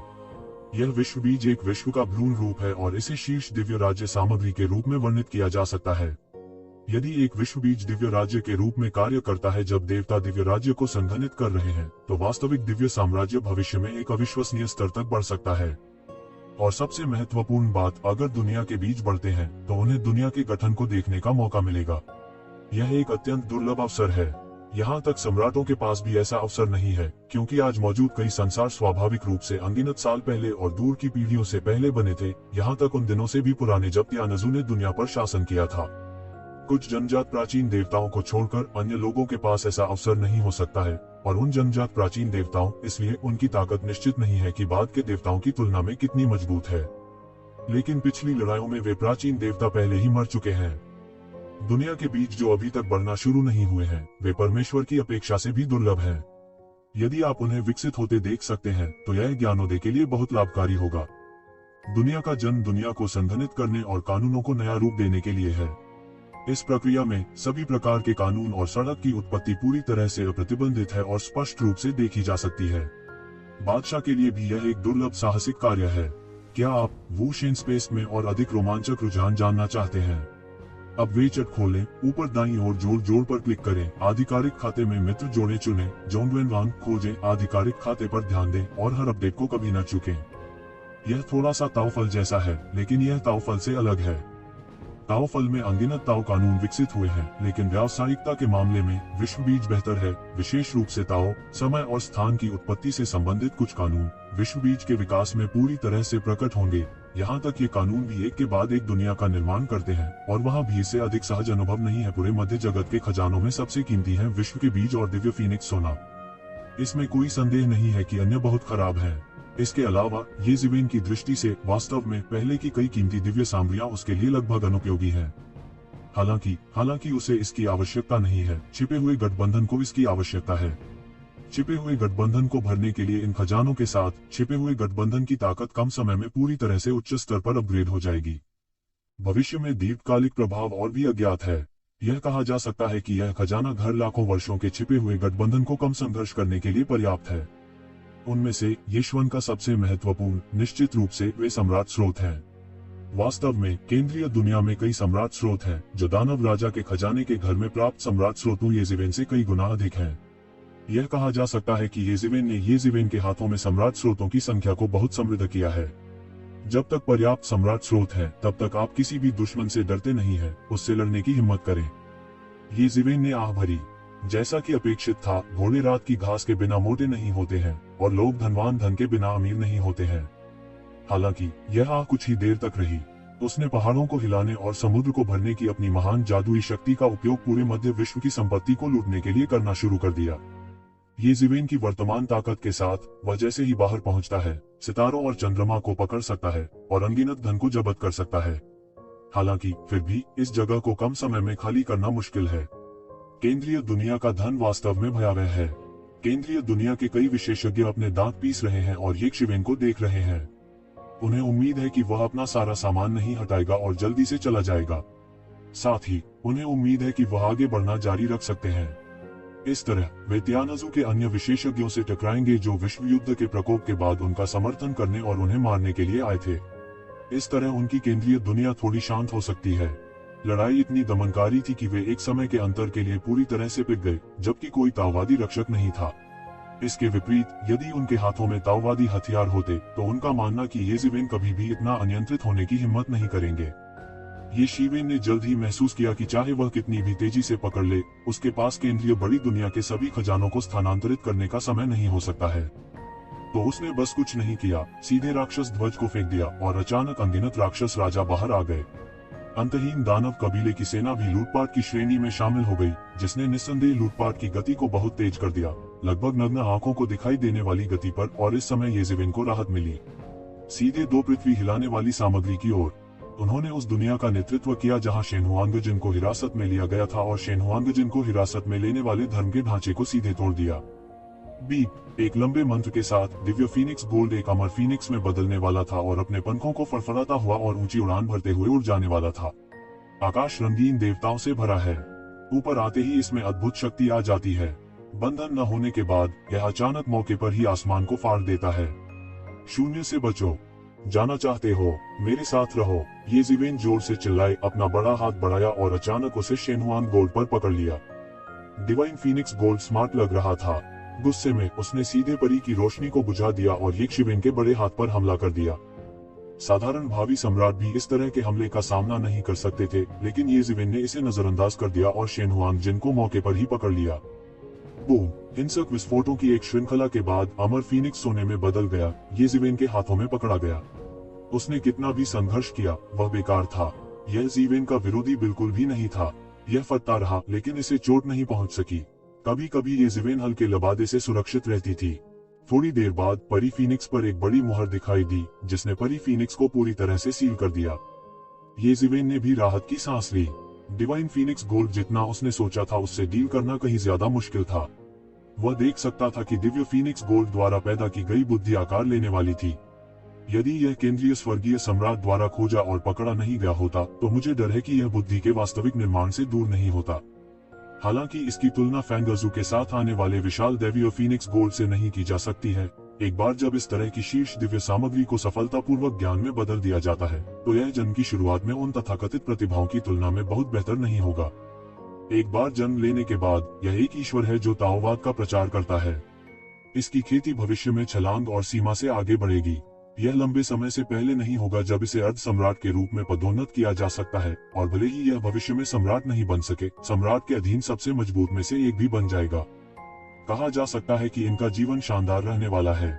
जिन्होंने कभी सोचा था कि वे स्वर्ग के केंद्रीय सम्राट द्वारा पाए गए थे और अब येशिवेन के हाथों में पड़ गए हैं, लेकिन यह भी कोई रास्ता नहीं है। इन अजीब लोगों के लिए खुद ताओ को पाना बहुत मुश्किल है, क्योंकि उनका शुरुआती बिंदु बहुत ऊंचा है और लाओतियान भी गोरा है। शुरुआती बिंदु इतना ऊंचा है और उनकी पीड़ा स्वाभाविक रूप से सामान्य लोगों से कहीं अधिक है। यदि कोई समय वस्त्र नहीं था, तो येशिवेन ने खुद से पूछा, वह दिव्य फीनिक्स सोने के इस टुकड़े को पकड़ सकता है, लेकिन इसमें बहुत समय लगेगा।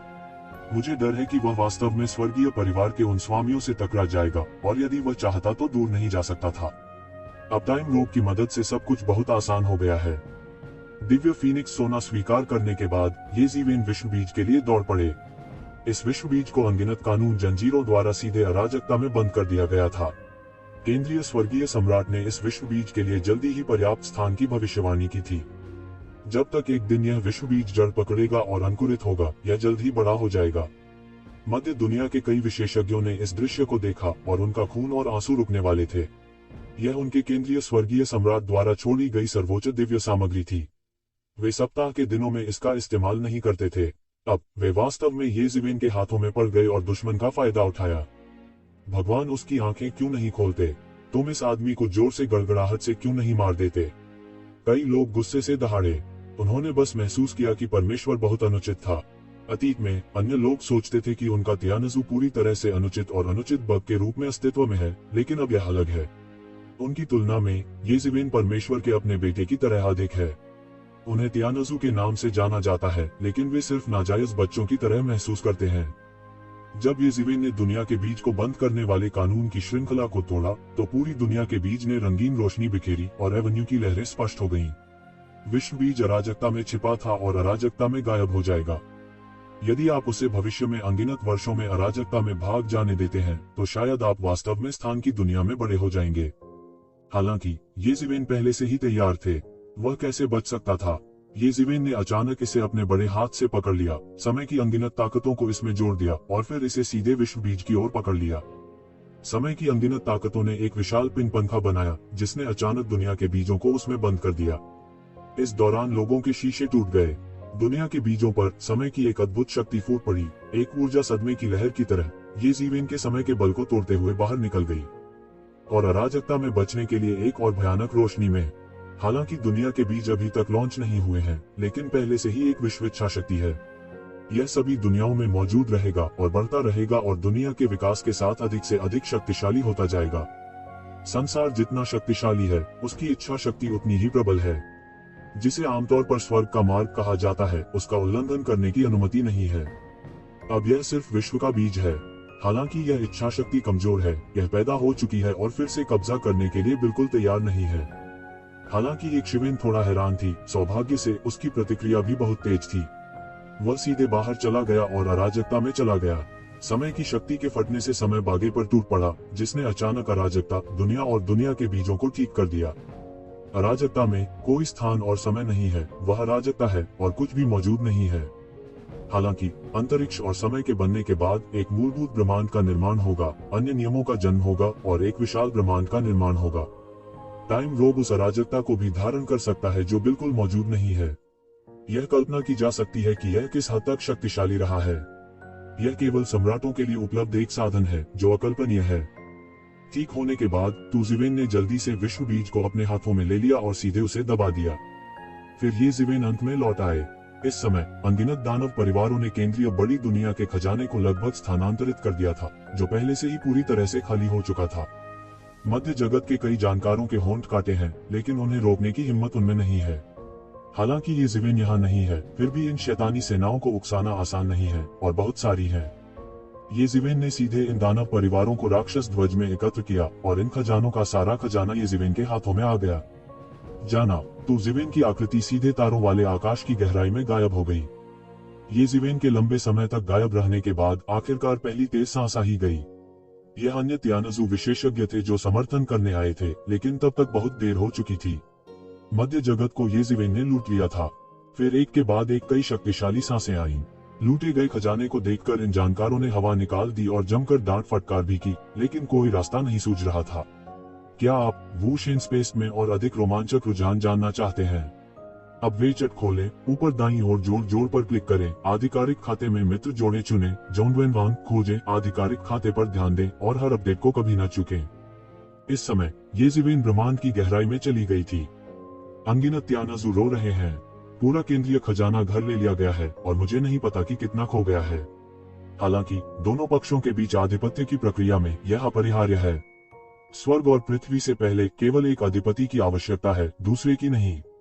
एक बार उनके सैनिकों ने भी एक के बाद एक दुनिया पर आक्रमण किया, दुनिया को तोड़ दिया और सभी प्राणियों को मार डाला। इस समय छिपे हुए गठबंधन के कई विशेषज्ञों ने आखिरकार इस दृश्य को देखा और अपने नेता शेंगशेन को केंद्रीय दुनिया में प्रवेश करते देखा। जिन शीर्ष विशेषज्ञों ने खुद को अप्राप्य महसूस कराया, उन्हें येज़िवेन ने मार डाला। थोड़े समय में वे दो विशेषज्ञों की एक पंक्ति में हत्या करने की प्रतिष्ठा से पूरी तरह से आश्वस्त हो गए। ऐसा गठबंधन नेता उन्हें शिखर तक पहुंचाने में सक्षम हो सकता है। इसके अलावा येज़िवेन ने स्वर्गीय परिवार के खजाने के घर में तोड़फोड़ की। हालांकि मुझे नहीं पता कि कितने उनके हाथों में लौट आए। केंद्रीय दुनिया के विवरण के संदर्भ में यह छिपे हुए गठबंधन के 100 गुना से अधिक है। जब तक थोड़ा बहिर्वाह होता है, वे भी बहुत पैसा कमाते हैं। जबकि वे अभी भी इस तरह की कल्पनाओं में डूबे हुए थे, येज़िवेन ने सीधे सुनहरे इंद्रधनुषी पुल पर कदम रखा और पूरे ब्रह्मांड की शून्यता को पार कर लिया। उसका इरादा रुकने का नहीं था, बल्कि वह अगली जगह चला गया। वह कहाँ जा रहा है? बहुत से लोग ध्यान देने लगे। मैं नहीं जानता कि शुरुआत में कितने अधिक लोग थे। किसी व्यक्ति के लिए सम्राट की विरासत को समतल करना भयावह है। कौन इस किरदार को नीचा दिखाने की हिम्मत करता है? इस समय लोगों ने अचानक पाया कि येज़िवेन ने सीधे राक्षसों की दुनिया में प्रवेश किया था। जब येज़िवेन दानवों की दुनिया में पहुंचे तो उन्होंने तुरंत एक बड़ी सनसनी पैदा कर दी। उन्हें पहली बार राक्षसों की दुनिया में भी खबर मिली। कोई रास्ता नहीं था। उसने अभी अभी केंद्रीय दुनिया को समतल किया था, एक ऐसी दुनिया जिसमें सम्राट की विरासत थी। येज़िवेन ने वास्तव में इसे थोड़े समय में समतल कर दिया। हालांकि कोई ताओवादी साधन नहीं है, फिर भी यह अभी भी सामान्य राजा एनफोर्समेंट संप्रदाय से कहीं बेहतर है। एक राजा एनफोर्समेंट संप्रदाय के अस्तित्व को हर मिनट चपटा किया जा सकता है। उन्हें आश्चर्य कैसे नहीं हो सकता? वह यहाँ क्या करना चाहता था? यदि यह पहले होता तो वे बहुत चिंतित नहीं होते। होशपूर्वक येज़िवेन में इतना साहस नहीं था। राक्षसों की दुनिया में कई दुश्मन थे। मुझे नहीं पता कि कितने लोग उसे मिटाना चाहते हैं। अगर केवल वह प्रकट होने का साहस करता। अब उन्हें ऐसा महसूस करने की हिम्मत नहीं है। येज़िवेन यहाँ जानलेवा तरीके से आई थी। मुझे डर है कि यह एक बुरा हास्य था। इसके अलावा येज़िवेन ने केंद्रीय दुनिया को मिटा दिया और अनगिनत धन प्राप्त किया, जो कि समय के बागे पर भरोसा करके अजेय होने के लिए पर्याप्त है। क्या वह अभी भी राक्षसों की दुनिया को लक्षित करना चाहता है? ये असंभव नहीं है। पहले वह अभी भी कह रहा था कि केंद्रीय दुनिया में निवेश को आकर्षित करने का कारण यह था कि डकैती पार करने पर केंद्रीय दुनिया ने उसे गोली मार दी थी और राक्षसों की दुनिया में किसी को उसे गोली मार देनी चाहिए थी। जब उसने डकैती पार की तो वह चुप हो गया। अब वह सामान्य खाता बही की गणना करने की योजना बना रहा है। लेकिन इस मामले में वह नहीं जानता कि वह कितने दुश्मन बनाना चाहता है। बहुत दूर जाना बेहतर है। अगर वह ऐसे ही चलता रहा तो भले ही वह मजबूत हो, एक सीमा होगी। उस समय हर कोई हाथ मिलाएगा। वह भी भीख नहीं मांग सकता। क्या असंभव है? जब उन्होंने मध्य जगत में कदम रखा तो उन्हें कोई चिंता नहीं दिखी। वह इतना युवा और गौरवान्वित था। किशोर चेंगदाओ का अस्तित्व बेईमानी है और इसमें कोई शक नहीं होगा। बहुत से लोग मानते हैं कि येज़िवेन सबसे शक्तिशाली लोगों में रैंक करने के लिए पर्याप्त मजबूत है, लेकिन आखिरकार वह शीर्ष नहीं है। अकेले सम्राट को छोड़ दें। यहाँ तक सम्राट भी लापरवाही से काम नहीं करेगा और जनता के गुस्से को भड़काएगा। सम्राट के पास पूरी दुनिया से अकेले लड़ने का कोई रास्ता नहीं है, क्योंकि उन प्राचीन सम्राटों को विरासत में देने के लिए हमेशा कुछ वर्जित साधन होते हैं। राक्षसों की दुनिया में कई राक्षस राजा हुए हैं और उनका आधार और आधार शिविर भी यही है। यह केंद्रीय दुनिया से अलग है। सेंट्रल वर्ल्ड की तरह दुनिया वास्तव में तियानजू की पैतृक भूमि का एक टुकड़ा है। वास्तविक तियानजू दुनिया लंबे समय से दो स्वर्ग विरोधी युद्धों में पराजित और ढह गई है। केंद्रीय दुनिया उनके लिए अपने शेष जीवन के लिए शरण देने की जगह है, लेकिन राक्षसों की दुनिया पूरी तरह से अलग है। प्राचीन काल से दैत्य लोक का पतन नहीं हुआ है, इसलिए उसमें उन दैत्य राजाओं की विरासत के लिए कुछ वर्जित साधन है। टेरान का एक सम्राट है जो दानव दुनिया में गिर गया, लेकिन इसका बहुत गहराई से पीछा किया और अंत में एक साथ मर गया। कल्पना की जा सकती है कि राक्षसों की दुनिया में यह कितना खतरनाक है। अब येज़िवेन वास्तव में राक्षसों की दुनिया में आ गए। क्या आप उनकी कठोर नीति को जारी रखना चाहते हैं? यदि वह वास्तव में ऐसा करता है तो उन शाही परिवारों द्वारा उसका विरोध किए जाने की संभावना है। हालांकि इन राक्षस परिवारों के शाही परिवार लगातार प्रतिस्पर्धी और गंदे हैं। वे बाहरी रूप से बहुत सुसंगत हैं। आखिरकार वे एक ही जाति के हैं और बाहरी लोगों से अलग हैं। येज़िवेन के आगमन ने तुरंत पूरे दानव परिवार को परेशान कर दिया, विशेष रूप से राक्षसों की दुनिया के बड़े लोग। इसके विपरीत दानव वंश के निचले भाग में बहुत अधिक प्रतिक्रियाएं नहीं होंगी।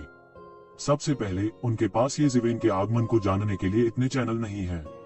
दूसरा, यह इसलिए भी है क्योंकि जब तक यह विनाश का युद्ध न हो तब तक उन्हें शामिल करना मुश्किल है। दानव कबीले के कई प्रतिभाशाली लोग महसूस कर रहे हैं कि वे अभी भी येज़िवेन के साथ प्रतिस्पर्धा कर रहे थे, लेकिन अभी कई साल ही हुए हैं और दोनों पक्ष बहुत अलग रहे हैं। येज़िवेन शीर्ष अर्ध सम्राट से भी लड़ सकते हैं। वह अवधारणा क्या है? यह लगभग एक आंकड़ा है कि उनके पूर्वज भी खुद को रोक नहीं पाते हैं। कई साल पहले जब येज़िवेन पहली बार राक्षसों की दुनिया में आए थे तो हर किसी को ऐसा लग रहा था कि वह बस एक छोटे से खेल में भाग ले रहे हैं। उस समय जेनवू दुनिया को जीवन और मृत्यु के युद्ध के रूप में सम्मानित किया गया था। राक्षसों की दुनिया के लिए यह सिर्फ एक छोटा सा खेल था।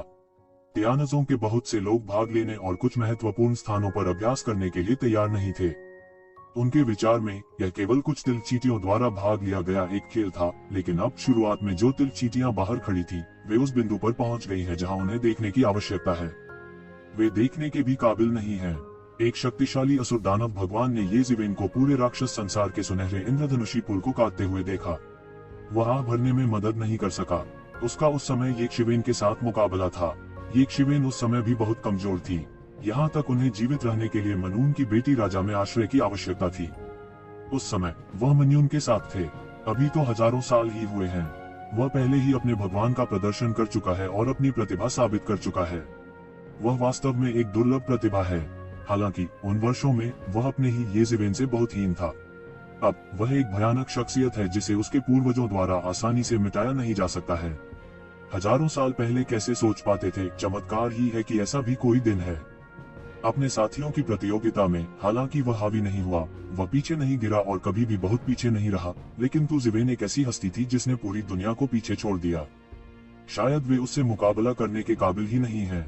ये ज़िवेन असली विरोधी वे लोग होने चाहिए जिन्होंने युगों पहले दुनिया को चौंका दिया था। वो महान लोग जो प्रतिभाशाली हैं और पूरे इतिहास को चमकाते हैं, वो नहीं। फॉलन एंजल परिवार के स्वर्ग संदूक पर शीर्ष पर एक ग्रे बालों वाला आदमी अपनी पीठ के बल खड़ा था। उसका सुंदर चेहरा थोड़ा उदास था। अरे, अभी तो कई साल ही हुए हैं। वह इतनी तेजी से कैसे बढ़ सकता है? लिंग तियान का मुंह बेवजह कड़वा था। उनकी नजर में येज़ेवेन अपनी बहन के साथ मानव जाति की एक नई पीढ़ी थी और उसकी खुद से तुलना करना मुश्किल था। हालांकि वर्षों से वह राजा होने से केवल आधा कदम दूर भगवान के शिखर पर पहुंच गया था। ऐसी गति उसके रक्त और पुराने पूर्वज लूसीफर द्वारा व्यक्तिगत रूप से प्रशिक्षित होने की साधना के योग्य है। लेकिन फिर भी अर्थ सम्राट में प्रवेश करने वाले व्यक्ति की तुलना में यह अभी भी बहुत दूर है। यह एक आयाम में एक व्यक्ति की तरह नहीं दिखता है। अगर एक दिन दूसरे कहते हैं कि वे और वह एक ही पीढ़ी के लोग हुआ करते थे, मुझे डर है कि बहुत से लोग इस पर विश्वास नहीं करेंगे क्योंकि यह अविश्वसनीय है। वही पीढ़ी उसी पीढ़ी की तरह नहीं दिखती। अरे, मुझे हमेशा लगता है कि मेरा शिखर अभी शुरू हुआ है और बस शानदार होने वाला है, लेकिन वह स्वर्ग की दुनिया में चमक रहा है। लिंग तियान ने अपनी मुट्ठी भींच ली और अपने दिल में शक्तिहीनता की गहरी भावना महसूस की। उन्हें दूसरों पर काफी भरोसा था, यहाँ तक उन गेस्टापो पात्रों के लिए भी। उन्हें बस यही लगा कि वह उनसे केवल एक समय का अंतर था, लेकिन वह शान येज़ेवेन के बारे में ऐसा नहीं कह सकते थे। उनके अभिमान ने उन्हें अपने दिल के खिलाफ ऐसी बातें कहने की इजाजत नहीं दी। उसी समय राक्षसों की दुनिया में कई पुराने दोस्तों ने एक के बाद एक आहें भरी। दोनों पक्ष इतने दूर हैं कि लोग विश्वास नहीं कर सकते कि उन्होंने वास्तव में एक दूसरे के साथ प्रतिस्पर्धा की है। इस समय फॉलन एंजल परिवार के कई लोग एक के बाद एक इसके बारे में बात कर रहे थे। ऐसा कहा जाता है कि येज़ेवेन को लगता है कि हमारी छोटी राजकुमारी के साथ कुछ संबंध है। किसी ने कहा, मूल रूप से गिरे हुए स्वर्गदूतों के बीच तू ज़िवेन का संबंध लगभग वर्जित है। यह लिंगफी के रिश्ते के कारण है। हर किसी के दिलों में लिंगफी उनके दिल में छोटी राजकुमारी है और येज़ेवेन एक गधे हैं जो अपनी राजकुमारी को भिगोना चाहते हैं, और वह वास्तव में एक विदेशी है, एक छोटा व्यक्ति जिसके पास कोई उत्कृष्ट रत्न नहीं है। यह लगभग समान है यदि वह सम्राट जी के परिवार या वुज़ोंग जैसे प्रमुख परिवार से आता है, लेकिन वह अभी भी एक अनजान छोटा आदमी है। अब उन्होंने पाया कि वह गलत था। अब येज़ेवेन को अपनी ताकत स्थापित करने के लिए अपने जन पर भरोसा करने की आवश्यकता नहीं है। वह खुद किसी और का सहारा है, किसी और का बड़ा पेड़ और एक प्रमुख परिवार है। अब लोग केवल येज़ेवेन के साथ संबंध बनाकर सम्मानित महसूस करेंगे। उसे हमारे पास आना चाहिए, कुछ पतित देवदूत अनुमान लगाते हैं। ...